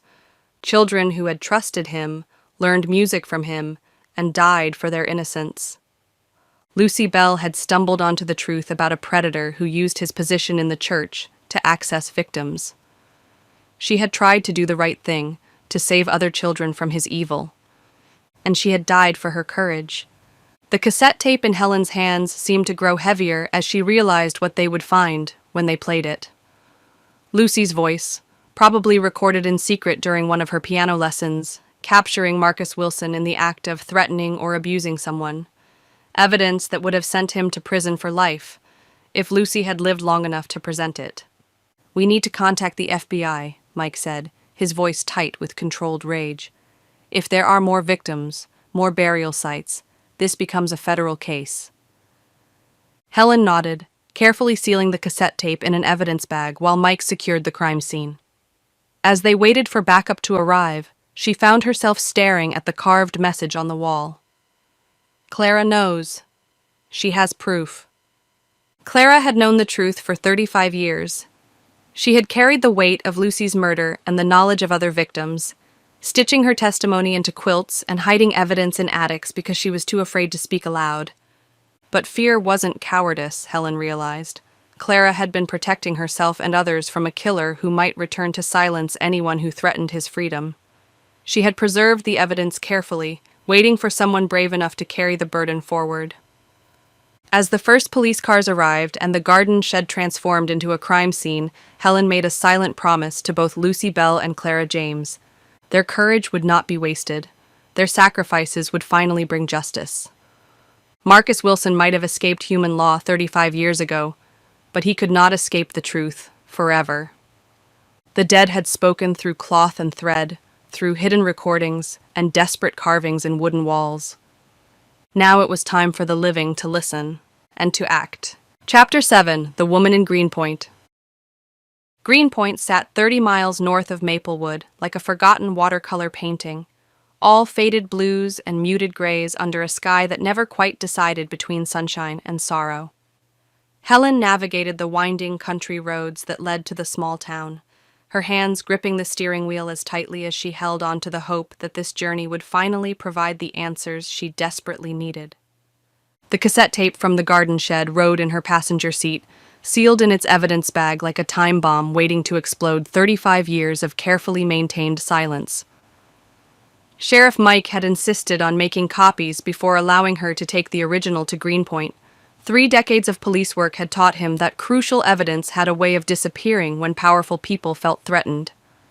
Shadow sat rigid in the back seat, his dark eyes fixed on the rearview mirror with the intensity of a guard dog who sensed pursuit. Halo pressed his nose to the window, watching the pastoral landscape roll by. Red barns weathered to rust, stone walls that marked property lines from another century, and farmhouses that looked like they'd been sleeping peacefully since the Eisenhower administration. But Helen's attention was focused on the manila folder in her glove compartment, containing the information that had led her here. After identifying the remains in the garden shed as those of Timothy Chen, a 9-year-old boy who had vanished from a church youth retreat in 1986, investigators had traced connections that painted Marcus Wilson as a predator who had been hunting children for years before Lucy Bell stumbled onto his secret. One name had emerged from the investigation that made Helen's blood run cold: Melinda Whitaker, age 56, who had been Marcus Wilson's piano student in 1987 and had left Maplewood 3 days after Lucy's disappearance, citing a sudden need to care for her sick grandmother in Greenpoint. Melinda, who had never married, never returned to Maplewood, and according to postal records, still lived at the same address she'd fled to 35 years ago. Melinda, who might be the only living witness to Marcus Wilson's crimes. Helen pulled into the gravel driveway of a modest colonial house painted the color of seafoam, with white trim that needed touching up, and a front porch that sagged slightly under the weight of too many harsh winters. The mailbox bore the name M. Whitaker, in letters so faded they were barely legible, and wind chimes made from old silverware clinked mournfully in the afternoon breeze. She approached the front door slowly, noting the multiple locks, deadbolts, chain latches, and what looked like a security bar that could be dropped into place from the inside. These weren't the precautions of someone who had left Maplewood for innocent reasons. Helen knocked gently, then waited. When no response came, she tried again, slightly louder. The voice that finally answered was barely audible through the heavy door. "I'm not buying anything, I'm not donating to anything, and I'm not answering questions about anything." "My name is Helen Lighthall," she called back, keeping her tone gentle and non-threatening. "I'm from Maplewood. It's about Lucy Bell." The silence that followed stretched so long that Helen wondered if Melinda had simply walked away from the door. Then she heard the sound of multiple locks being disengaged, one by one, like a fortress slowly opening its gates. The woman who appeared behind the screen door looked like someone who had spent 35 years expecting the worst news possible. Melinda Whittaker was thin to the point of frailty, with graying brown hair pulled back in a severe bun, and eyes that held the particular wariness of someone who had seen evil wearing a friendly face. "Lucy's dead," Melinda said without preamble, her voice carrying the flat certainty of someone stating an undeniable fact. "Has been for 35 years. If you're here to tell me they found her body, you're too late. I already know where she is." Helen felt her heart skip. "Where?" Melinda studied her for a long moment, as if weighing whether Helen could be trusted with the truth. Finally, she stepped back and opened the screen door. "You'd better come in, and bring your dogs. They look more trustworthy than most people I've met." The interior of the house felt like a sanctuary, designed by someone who never wanted to be surprised again.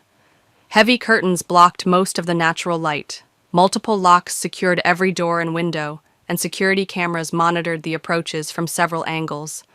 But despite the fortress-like precautions, the space was cozy in its own way. Plants filled every available surface, books lined the walls, and the scent of chamomile tea lingered in the air like a gentle blessing. Melinda settled into an armchair that faced the front window, where she could see anyone approaching the house. She gestured for Helen to take the sofa, noting how Shadow positioned himself protectively beside his owner while Halo cautiously explored the room. "I've been waiting for someone like you to find me," Melinda said, her voice steadier now that she was on her own territory. "Someone who wouldn't give up when the official investigation hit a dead end." "You knew what happened to Lucy," Helen said gently. "I knew because I was supposed to be next." Melinda's hands trembled as she reached for her teacup. "Marcus had been grooming me for months, piano lessons that lasted too long, inappropriate touches disguised as hand positioning corrections, comments about my special talent that made my skin crawl."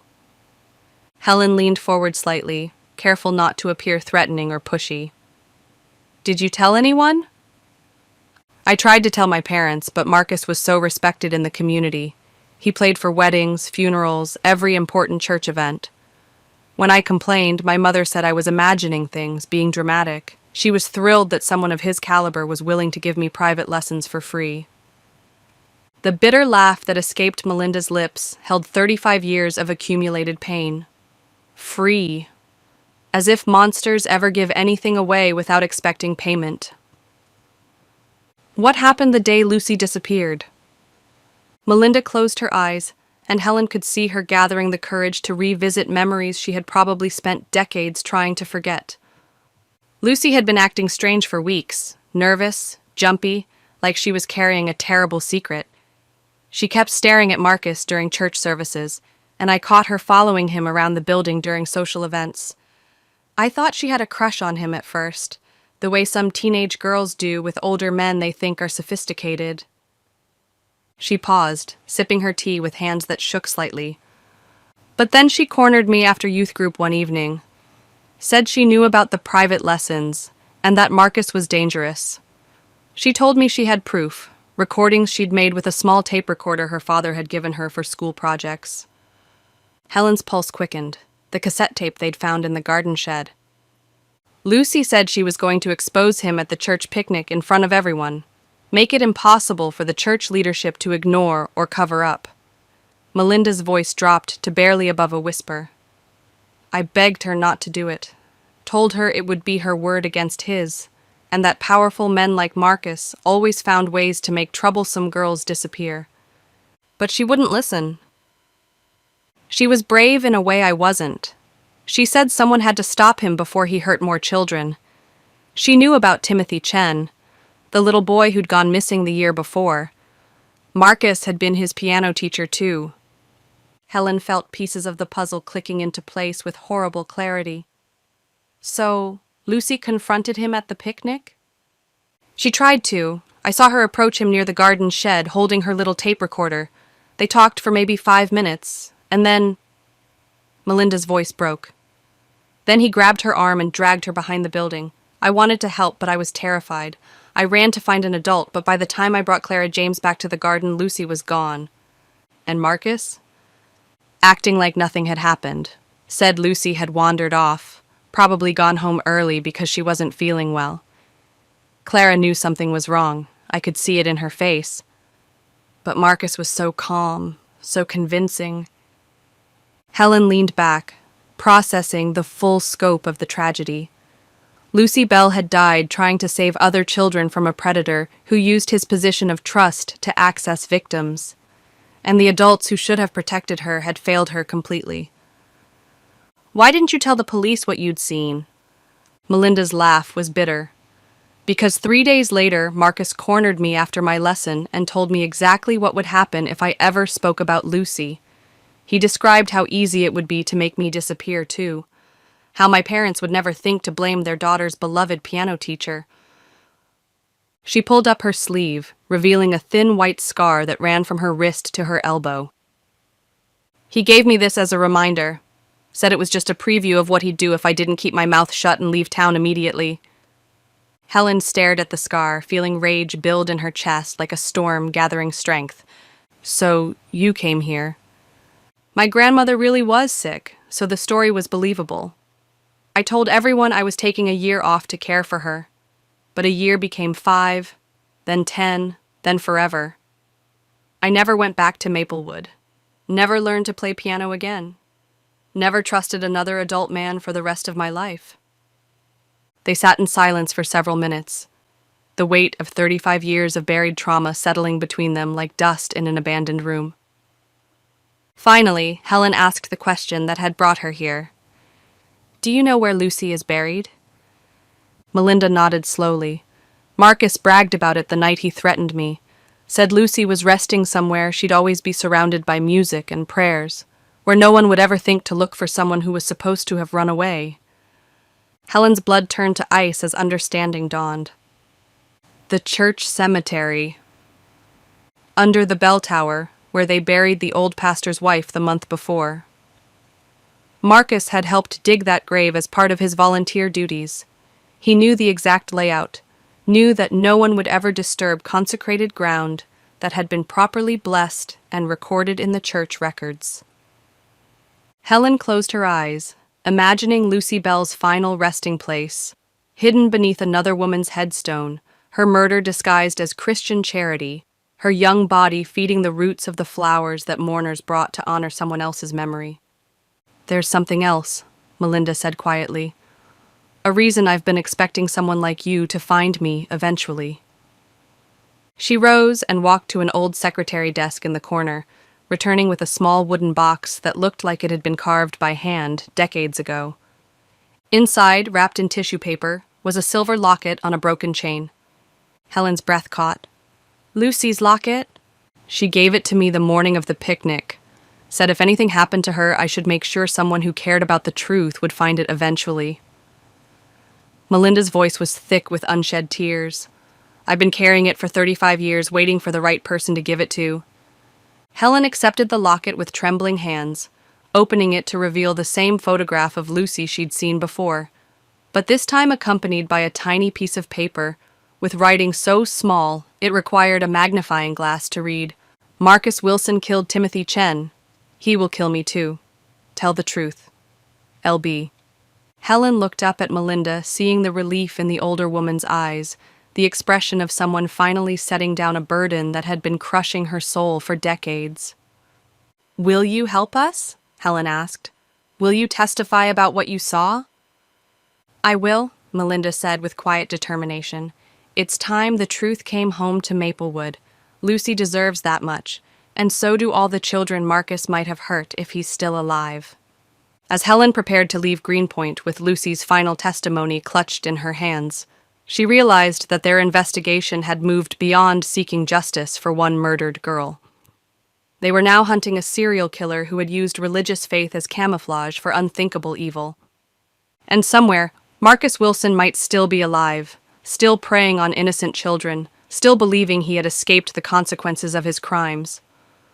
But Lucy Bell's voice was finally going to be heard. The dead girl's courage would not be wasted, and Helen Lighthall intended to make sure that every child Marcus Wilson had harmed would finally have their story told. The truth was coming home to Lavender Lane, and this time no amount of respectability or religious authority would be enough to bury it again. Chapter 8. The Weight of Truth. The drive back from Greenpoint felt endless, even though Helen's speedometer never climbed above the posted limit. Lucy's final locket sat heavy in her jacket pocket, its silver chain tangled around the damning note that would finally give voice to a 17-year-old girl's last desperate attempt to save other children. Shadow remained alert in the back seat, his dark eyes fixed on the rearview mirror with an intensity that made Helen check it more frequently than usual. Halo pressed his nose to the window, watching the countryside roll past, but even his usual enthusiasm seemed muted by the gravity of what they carried. Helen's phone rang as she navigated the winding country roads leading back to Maplewood. Sheriff Mike's name appeared on the display, and she answered with hands-free caution. "Helen, where are you? We've got developments." Her pulse quickened. "I'm about 40 minutes out. What kind of developments?" "The FBI tracked down Marcus Wilson. He's alive, Helen. 73 years old, living in Portland under the name Michael Webb. He's been teaching piano to children at a community center there." Helen's hands tightened on the steering wheel. After 35 years, the monster was still hunting. "Please tell me they've arrested him." "They have. Federal agents picked him up this morning based on the evidence we sent them, the cassette tape, the remains from the garden shed, Melinda's statement. He's being held without bail pending extradition." Helen exhaled shakily. "Did he confess?" "Not yet. But his apartment was full of disturbing material. Photographs, music compositions dedicated to his special students, and a journal documenting his interactions with children over the decades. The FBI says it's one of the most comprehensive collections of predatory evidence they've ever seen." The implications hit Helen like a physical blow. Marcus Wilson hadn't just killed Lucy and Timothy Chen. He had been documenting his crimes, savoring them, treating his victims like trophies. "There's something else," Mike continued, his voice heavy with controlled anger. "They found a box in his closet labeled Maplewood Memories. Inside were Lucy's school photos, newspaper clippings about her disappearance, and what appears to be her diary." Helen's vision blurred with tears of rage. "He kept souvenirs." "The bastard's been reliving her murder for 35 years. But Helen, there's more. The diary entries stopped 3 days before the picnic, but the final entry. Lucy wrote about plans to confront Wilson publicly. She knew she was walking into danger, but she was determined to stop him." Helen pulled into a roadside rest area, needing to focus completely on the conversation without the distraction of driving. Shadow whined softly, sensing her distress. "What did she write?" Mike's voice was thick with emotion as he read from his notes. "I know Mr. Wilson will try to hurt me if I expose him, but I can't let him keep hurting other kids. If something happens to me, I hope someone finds this diary and knows I tried to do the right thing. I'm not brave like Joan of Arc or anything, but maybe sometimes being scared and doing it anyway is enough." Helen closed her eyes, imagining Lucy, barely older than a child herself, wrestling with the weight of adult evil while summoning courage that most grown-ups never found. "She was braver than Joan of Arc," Helen whispered.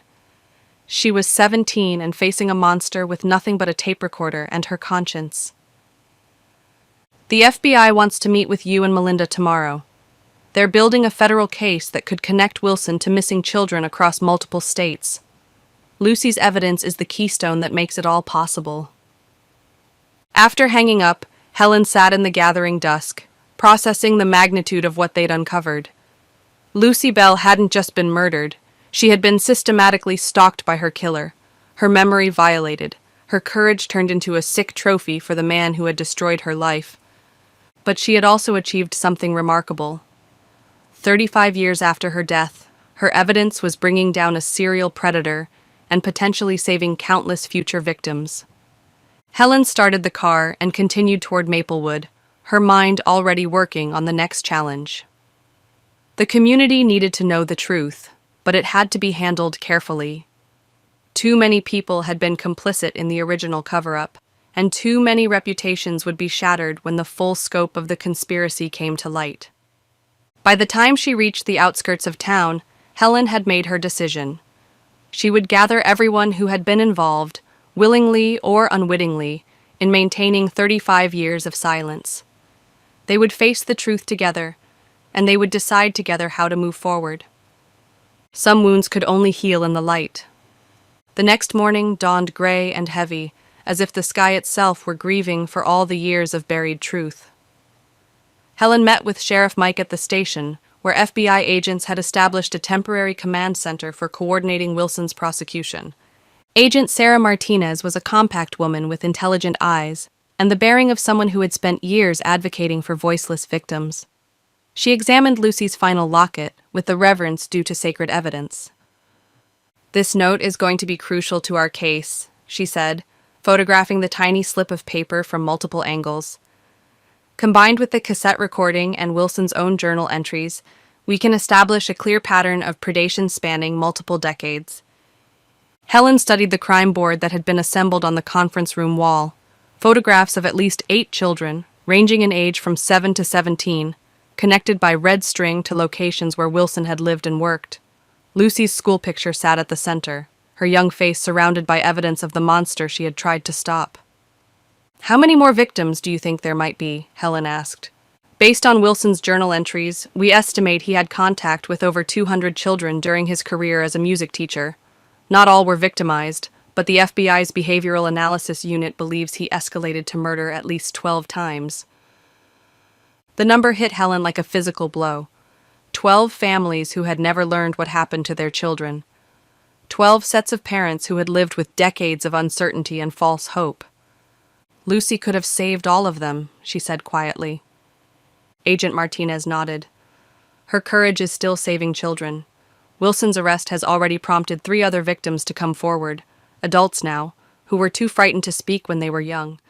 And every piece of evidence we recover helps us identify other potential victims and notify their families." The meeting lasted 3 hours, during which Helen provided a detailed timeline of her investigation and turned over all the evidence Clara had preserved. When it was finished, she felt drained but determined. The truth was finally free, spreading like ripples from a stone dropped in still water. But Maplewood still needed to confront its own complicity in the tragedy. That afternoon, Helen sat in Clara's kitchen, now officially hers according to the will that had been probated the week before, writing careful invitations to every person who had been connected to Lucy's story. The words had to be chosen precisely, serious enough to convey the gravity of the situation, but not so ominous as to frighten people away. A gathering to honor Clara James and Lucy Bell. Tuesday evening, 7 p.m., Clara's front yard. It's time for the truth to come home to Lavender Lane. She hand-delivered each invitation personally, watching faces carefully as neighbors read the simple message. Some showed relief. Mrs. Abbott actually smiled for the first time in months. Others displayed anxiety. Adeline Smythe clutched her pearls and asked if attendance was really necessary. But everyone agreed to come. Even Tilda Jameson, who Helen reached by phone in Hartford. "I've been waiting for this call for 35 years, Tilda said, her voice carrying the weight of accumulated guilt. "I'll drive down Tuesday morning. It's time I faced what my silence cost that brave girl." As Tuesday evening approached, Helen found herself standing in Clara's bedroom, looking through the closet for something appropriate to wear, while confronting decades of buried shame. Among Clara's carefully preserved dresses, she found a simple lavender shirt dress that seemed perfect, the color Lucy had worn to her death, transformed into something that honored rather than mourned. Shadow and Halo watched from the bed as she prepared for what felt like the most important conversation of her life. In a few hours, she would stand before her neighbors and friends, armed with evidence of a conspiracy that had protected a child killer and destroyed an innocent girl's memory. Some of them had been willfully blind. Others had been actively complicit. All of them would have to live with the consequences of their choices. But perhaps finally, Lucy Bell would have justice. And perhaps the children of Maplewood would never again face danger in silence. As the sun began to set over Lavender Lane, painting the sky in shades of rose and gold, Helen whispered a prayer for courage, not just for herself, but for everyone who would gather to hear Lucy's story and decide how to honor her memory. The Angel of Lavender Lane was about to speak, and this time the whole world would listen. Helen picked up Lucy's locket one final time, holding it up to catch the light streaming through Clara's lace curtains. The silver caught fire in the sunset, and for just a moment Helen could have sworn she saw Lucy's face reflected in its surface, young, determined, and finally at peace. Tomorrow would bring new challenges, but tonight would bring truth. And truth, Helen had learned, was the most powerful force in the universe, even when it took 35 years to bloom. Chapter 9, Revelation at Dusk. The sun had dipped below the maple trees, casting Lavender Lane in dusky gold that seemed to gild even the shadows with the promise of truth finally emerging. Porch lights flickered on one by one like stage lights before a final performance, and Helen stood in the middle of Clara's front yard, surrounded by folding chairs arranged in a careful semicircle that faced the house where so many secrets had been kept for so long. She had invited every resident who had lived on the lane in 1987, some still here after all these decades, others drawn back by curiosity or guilt, all united by their connection to a tragedy that had shaped their community in ways they were only beginning to understand. There was no official reason for the gathering, just a simple note delivered to each household, a tribute to Clara James, and the truth about Lucy Bell. Shadow lay quietly at Helen's feet, his dark eyes scanning the assembled crowd with the patience of a dog who had learned that humans sometimes needed time to find their courage. Halo moved through the chairs like a furry diplomat, collecting gentle pats and whispered endearments from neighbors who seemed grateful for his uncomplicated affection in a moment fraught with decades of buried pain. The quilt Clara had stitched, Helen had come to think of it as the confession quilt, was draped across the porch rail behind her, its lavender and cream squares catching the last light like stained glass windows in a cathedral built from fabric and memory. Sheriff Mike stood at the back of the gathering, his uniform lending official weight to what might otherwise have seemed like neighborhood gossip. Beside him, Camilla Brighton held a thick folder containing copies of the evidence they'd recovered. Photographs, the cassette tape transcript, Melinda Whitaker's sworn statement, and the coroner's preliminary report on the remains found in the garden shed. Helen took a deep breath, looking out over faces she had known for decades. Mrs. Abbott sat in the front row, her weathered hands folded tightly in her lap. Mr. Doyle had brought his own chair and positioned it where he could see both Helen and the street, as if expecting someone else to arrive. Adeline Smythe perched on the edge of her seat, spine rigid with the kind of tension that suggested she was prepared to flee at the first sign of scandal. And there, in the third row, sat a woman Helen almost didn't recognize. Thin, nervous, with graying hair and eyes that held 35 years of accumulated guilt. Tilda Jameson had driven down from Hartford, where she'd lived since leaving Maplewood in the autumn of 1987. "Thank you all for coming," Helen began, her voice carrying clearly in the still evening air. Clara James was many things to many people, a neighbor, a friend, a woman who carried other people's pain as if it were her own. Tonight, we're here to honor her memory by finally speaking the truth she was too afraid to voice while she lived. The crowd shifted restlessly, chairs creaking under the weight of anticipation and anxiety. 35 years ago, a 17-year-old girl named Lucy Bell disappeared from our community. The official story was that she ran away. Teenage rebellion, romantic adventure, the kind of thing that happens in small towns where young people feel trapped by expectation and tradition. Helen paused, letting her gaze move across the assembled faces, noting who met her eyes and who looked away. But Lucy Bell didn't run away. She was murdered. And the person who killed her lived among us, taught our children, played music in our church, and convinced an entire community that a dead girl was simply a troubled teenager who chose to leave. A gasp escaped from Mrs. Abbott. Mr. Doyle removed his cap and held it against his chest like a shield. Adeline Smythe's face had gone pale as communion wafers. Lucy was killed because she discovered that Marcus Wilson, our church pianist, our children's music teacher, was a predator who had been abusing and murdering children for years. She recorded evidence of his crimes, and when she tried to expose him, he silenced her forever.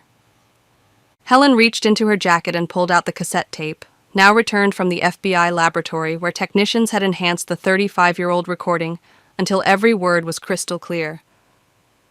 This is Lucy's voice, recorded 3 days before her death. She was trying to save other children from the monster who hid behind music and religious authority. She pressed play on the portable recorder Mike had provided. Lucy's young voice filled the evening air, trembling but determined. Mr. Wilson, I know what you did to Timothy Chen. I have pictures of his things in your house, the ones his parents said were lost when he disappeared. And I recorded you threatening to hurt me the same way if I told anyone about the things you make me do during lessons. The recording continued, capturing Marcus Wilson's cold response, his threats, and most damning of all, his casual admission that Timothy wasn't his first victim. Helen stopped the tape as Lucy's terrified voice pleaded, "Please don't hurt me. I just want it to stop. I want you to leave the other kids alone." The silence that followed was so complete that Helen could hear the wind moving through the maple leaves overhead, the distant hum of traffic on the main road, and what sounded like muffled sobbing from somewhere in the gathered crowd. Tilda Jameson stood slowly, her movement drawing every eye in the assembly. "I knew," she said, her voice breaking on the words. "God forgive me, I knew something was wrong with Marcus, but I convinced myself I was imagining things. I saw how he looked at the children, how he found excuses to touch them during lessons.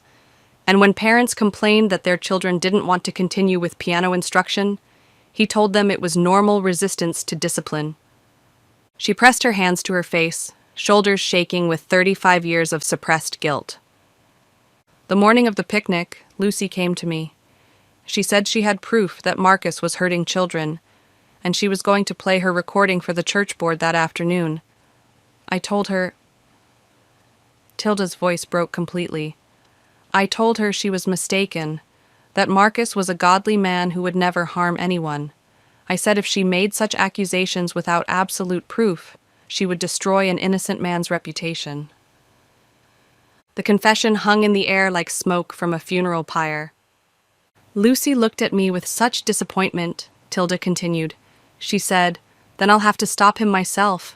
That was the last time I saw her alive." Mrs. Abbott struggled to her feet, leaning heavily on her cane.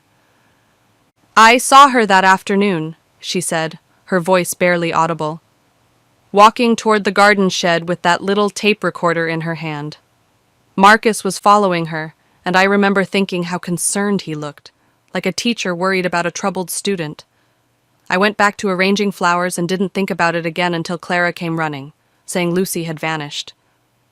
"And Marcus?" Helen prompted gently. Calm as could be. Said Lucy had seemed upset and had probably gone home early. He helped search for her, expressing all the right concerns, asking all the appropriate questions. No one suspected him because he was so helpful, so worried. Mr. Doyle cleared his throat, his voice hoarse with emotion. "Clara knew, didn't she? That's why she looked like she'd seen a ghost that day. She figured out what had happened, but she was too scared to accuse someone so respected in the community." Helen nodded. Clara witnessed Lucy's murder. She saw Marcus drag Lucy behind the garden shed, and she was the one who found Lucy's body. But when she tried to tell people what she'd seen, Marcus threatened her, told her that if she ever spoke about that day, she would meet the same fate as Lucy. She gestured toward the quilt on the porch rail. So Clara kept silent, but she never stopped documenting the truth. She stitched her testimony into this quilt, preserved evidence in her attic, and waited for someone brave enough to carry the burden she couldn't bear alone. Helen pulled out the final piece of evidence, a photograph taken just hours earlier at the Greenpoint Police Department. Marcus Wilson was arrested this morning in Oregon, where he's been living under an assumed name for 35 years. He's now 73 years old, and he's been teaching piano to children in Portland under the identity of Michael Webb. The assembled crowd erupted in a mixture of gasps, sobs, and angry murmurs. The FBI found evidence in his apartment connecting him to at least 6 missing children across 3 states. Lucy Bell died trying to stop a serial killer who might have claimed dozens more victims if she hadn't found the courage to speak. Helen's voice grew stronger, more determined. Lucy Bell was not a troubled teenager. She was a hero. She sacrificed her life to protect other children, and our community failed her by choosing comfort over truth, reputation over justice. She looked out over the crowd, seeing tears on faces that had been dry for decades, watching shoulders straighten as people found the courage to finally speak. Clara James spent 35 years carrying the weight of our collective cowardice. She died believing she had failed Lucy, when the truth is that all of us failed. We chose to believe a convenient lie rather than confront an uncomfortable truth. The evening light was fading now, porch lamps creating pools of golden illumination that made the gathering feel intimate, sacred, like a congregation finally ready to confess their sins. But tonight, we remember Lucy Bell not as a missing person or a runaway, but as a brave young woman who died protecting children she'd never met.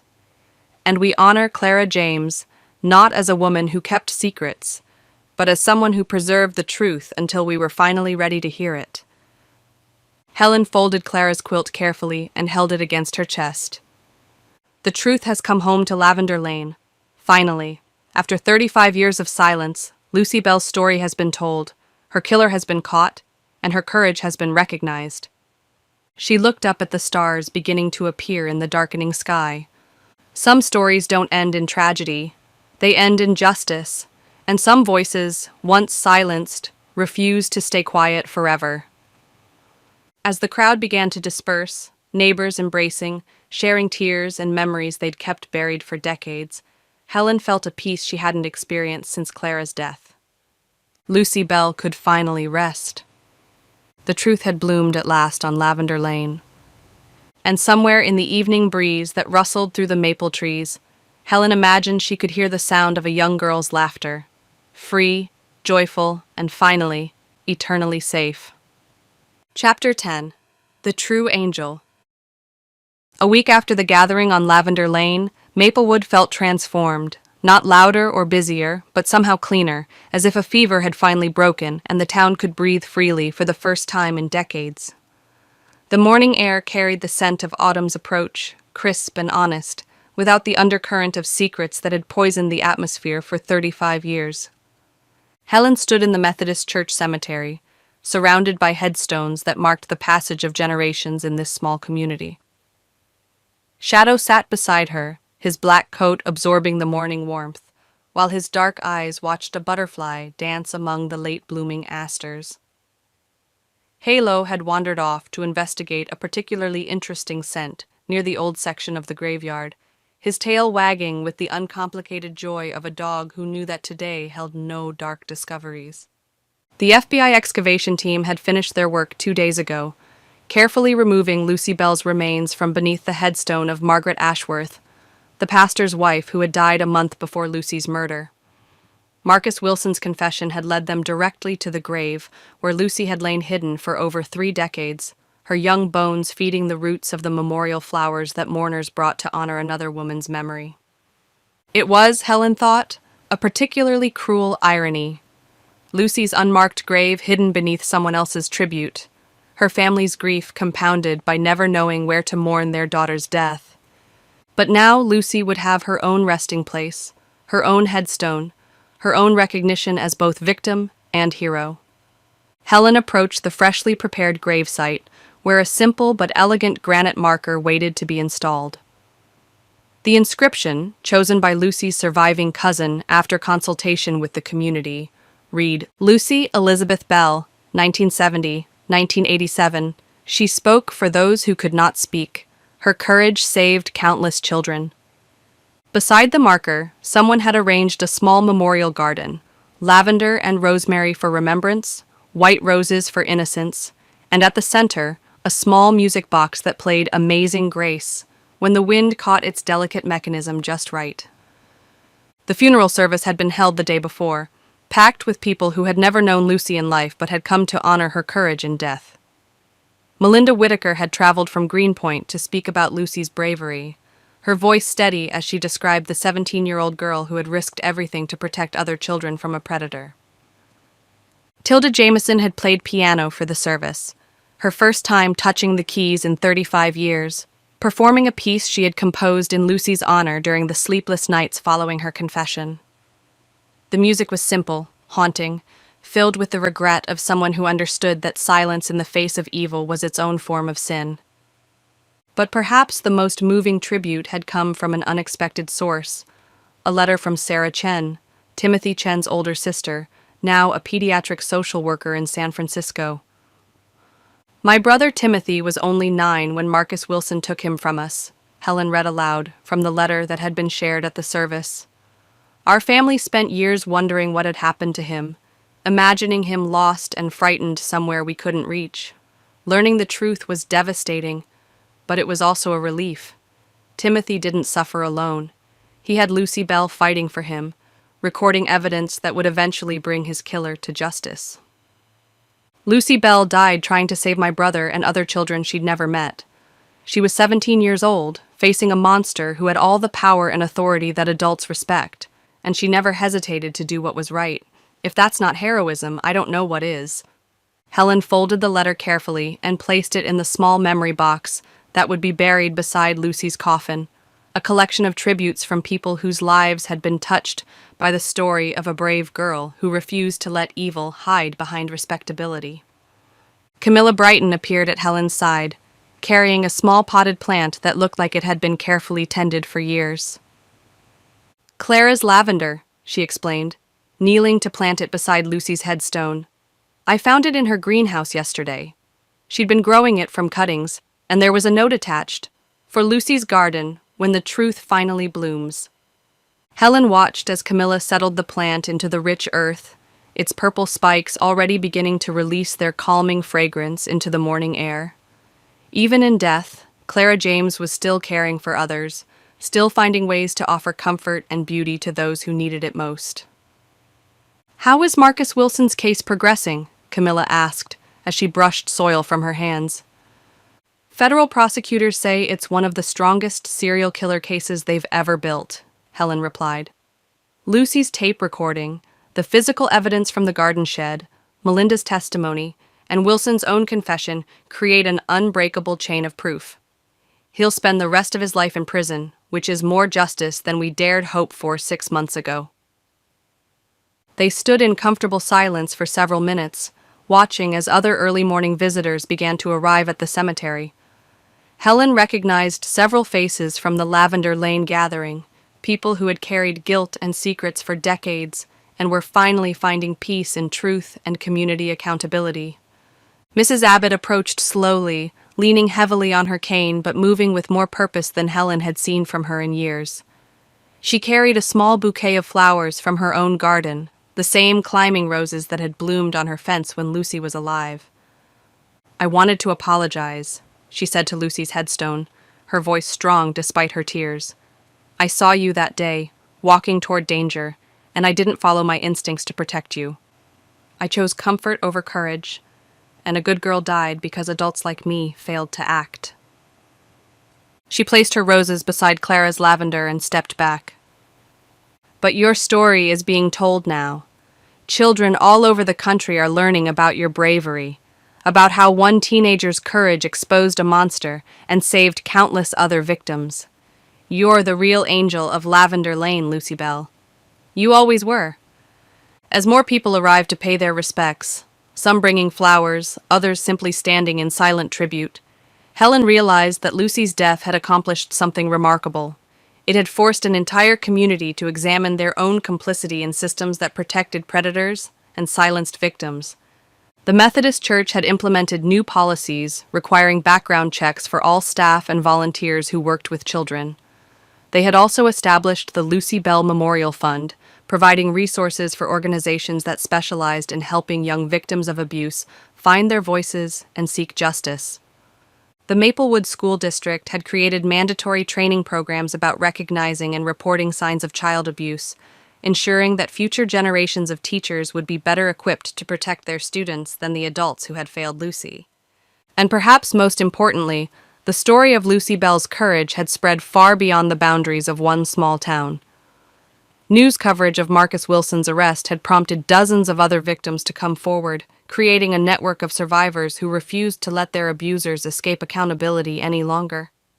Helen's phone buzzed with a text message from Sheriff Mike.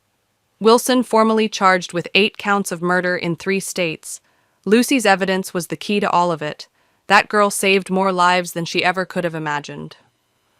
Helen showed the message to Camilla, who smiled through her tears. Clara would be so proud, Camilla said. She always believed that truth had its own power, that it would find a way to surface eventually if people were brave enough to preserve it. As they prepared to leave the cemetery, Helen noticed something that made her heart swell with quiet joy. Near the entrance, a young girl, perhaps 8 or 9 years old, was reading the historical marker that had been installed to tell Lucy's story. Her mother stood beside her, explaining in age-appropriate terms how sometimes children had to be very brave to protect other children, and how adults had a responsibility to listen when young people said they were afraid. "Mommy," the little girl said, "was Lucy Bell scared when she made that recording?" "I think she was terrified," her mother replied honestly. "But she did it anyway, because being brave doesn't mean you're not scared. It means you do the right thing even when you're frightened." The child nodded solemnly, then picked a small wildflower from beside the path and placed it near Lucy's marker. "Thank you for being brave, Lucy," she whispered. Helen felt tears sting her eyes as she watched the simple tribute. This was Lucy's true legacy, not just the capture of one predator, but the inspiration she provided to future generations of children who might someday need to find their own courage in the face of evil. As she walked back to her car with Shadow and Halo beside her, Helen reflected on the strange journey that had brought her from Clara's kitchen to this moment of closure and hope. She had set out to solve a mystery about a missing girl and had discovered something far more important, a story of heroism that had the power to change how communities protected their most vulnerable members. The Angel of Lavender Lane had never been Clara James, despite the community's affectionate nickname. Clara had been a guardian of truth, a keeper of secrets, a woman who preserved evidence when she was too frightened to seek justice. The real angel had been Lucy Bell, 17 years old, terrified, and absolutely determined to stop a monster from hurting other children.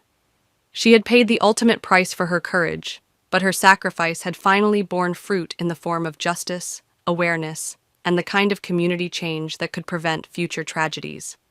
As Helen drove away from the cemetery, she could see Lucy's memorial garden in her rearview mirror, purple lavender swaying in the autumn breeze like a gentle blessing on all who passed by. The truth had finally come home to Lavender Lane, and in the heart of that truth, a brave girl's voice would echo forever, reminding the world that even the youngest among us could be heroes when courage was called for.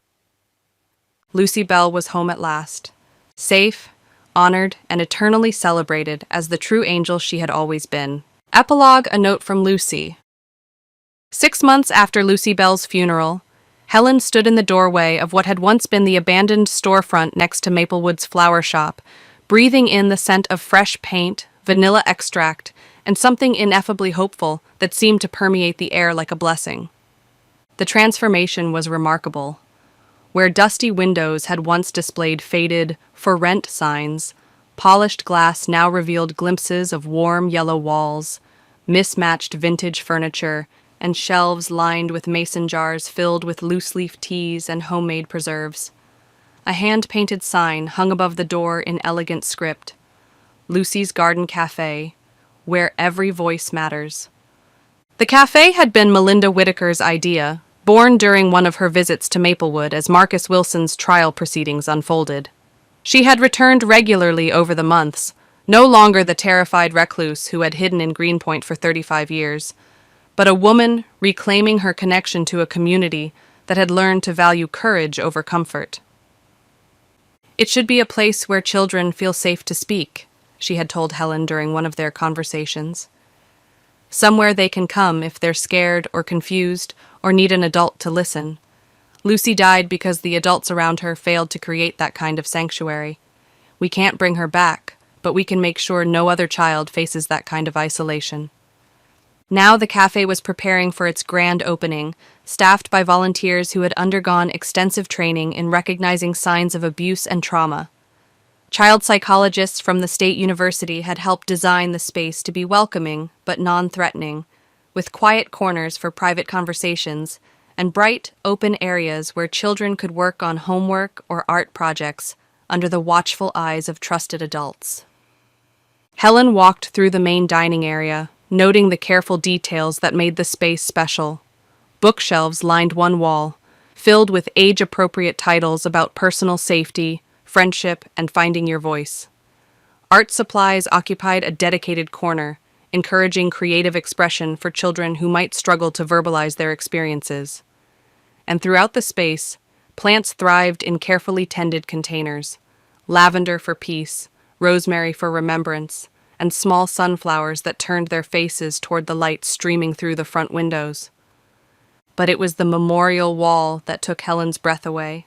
Near the back of the cafe, in a spot visible from every table but positioned to feel reverent rather than morbid, hung a collection of photographs and letters that told Lucy Bell's story. The centerpiece was a professional portrait, one Helen had never seen before, showing Lucy at 16, her dark eyes bright with intelligence and determination, her smile holding just a hint of the mischief that had made her beloved by those who knew her well. Camilla Brighton appeared beside Helen, carrying a steaming mug of coffee and wearing the satisfied expression of someone who had spent months turning a vision into reality. "The kids from the middle school are coming by this afternoon for the pre-opening tour," she said, settling into one of the mismatched chairs that gave the cafe its homey atmosphere. "Principal Morrison says they're excited to have a place they can walk to after school, somewhere that feels different from home or classroom, but still safe." Helen accepted the coffee gratefully, noting how the ceramic mug had been painted with small purple flowers. Lavender, Lucy's signature bloom. "Have you heard from Melinda today?" "She's in the kitchen, teaching Mrs. Abbott how to make Lucy's favorite cookies. Apparently they were lemon lavender shortbread, and Lucy's aunt found the original recipe in some old family papers." Camilla's smile was soft with affection. "It's beautiful, watching Mrs. Abbott find ways to honor Lucy's memory. She's been carrying so much guilt for so long." Through the pass-through window that connected the dining area to the kitchen, Helen could see the unlikely partnership at work. Mrs. Abbott, now 87 but more energetic than she'd been in years, was carefully measuring flour, while Melinda demonstrated the proper way to fold lavender buds into cookie dough. Their conversation was punctuated by gentle laughter, the sound of women who had found healing through shared purpose. "The Memorial Fund raised enough to keep the cafe running for 3 years," Camilla continued. "After that, we'll need to be self-sustaining, but the community response has been incredible. People want to support this vision of a place where children's voices matter." Helen nodded, remembering the fundraising campaign that had followed Lucy's story going national. Donations had poured in from across the country, many accompanied by letters from survivors of childhood abuse who had been inspired by Lucy's courage to seek their own justice or healing. The cafe's business model was unique: sliding scale pricing that ensured no child would be turned away for lack of funds, volunteer opportunities for adults who wanted to contribute to child safety, and partnerships with local schools and social services to identify children who might benefit from the supportive environment. But perhaps most importantly, the cafe served as a training ground for recognizing the signs of abuse and trauma that adults in Lucy's time had either missed or chosen to ignore. Every volunteer completed a certification program in child protection and the staff included licensed counselors who could provide immediate support if a child disclosed abuse or neglect. Sheriff Mike entered through the front door, accompanied by a woman Helen didn't immediately recognize. Middle-aged, professionally dressed, with the bearing of someone accustomed to authority, but tempered by genuine warmth. "Helen, I'd like you to meet Dr. Angela Reyes," Mike said, his voice carrying the satisfaction of someone who had orchestrated a pleasant surprise. "She's the director of the new Child Advocacy Center that's opening in the county seat next month." Dr. Reyes shook Helen's hand with enthusiasm. "Ms. Lighthall, your investigation into Lucy Bell's murder has become a case study in our training programs. We're teaching advocates across the state about the importance of believing children when they report abuse, and how preserving evidence, even for decades, can eventually lead to justice." She gestured toward the memorial wall. "Lucy's story has already prevented crimes. 3 different piano teachers in neighboring counties have been arrested after parents recognized warning signs they might have dismissed before hearing about Marcus Wilson's methods. That young woman's courage is still protecting children." As the afternoon progressed, Helen found herself gravitating repeatedly to a particular spot near the memorial wall, where a small wooden easel held a single framed document. It wasn't a photograph or a letter, but something simpler and more profound, Lucy's own words, preserved in a school essay she had written just weeks before her death. The assignment had been to describe a personal hero, and Lucy had chosen Harriet Tubman. Her conclusion had taken on prophetic significance in light of what followed. "Sometimes being brave means doing something that scares you because you know it's right." Harriet Tubman could have stayed safe after she escaped slavery, but she kept going back to help other people find freedom. She said she never lost a passenger on the Underground Railroad. "I think that's because when you're fighting for something bigger than yourself, you find strength you didn't know you had. Maybe someday I'll be brave enough to help people the way she did." Helen touched the glass that protected Lucy's words, thinking about the 17-year-old girl who had faced down a monster with nothing but a tape recorder and an unshakable belief that protecting other children was worth any risk. The Angel of Lavender Lane was finally home, not in a grave, but in the hearts of everyone who had learned that courage could bloom in the darkest places, that truth could survive decades of burial, and that sometimes the smallest voices carried the most powerful messages. Lucy's garden was blooming at last, and it would flourish forever. The end.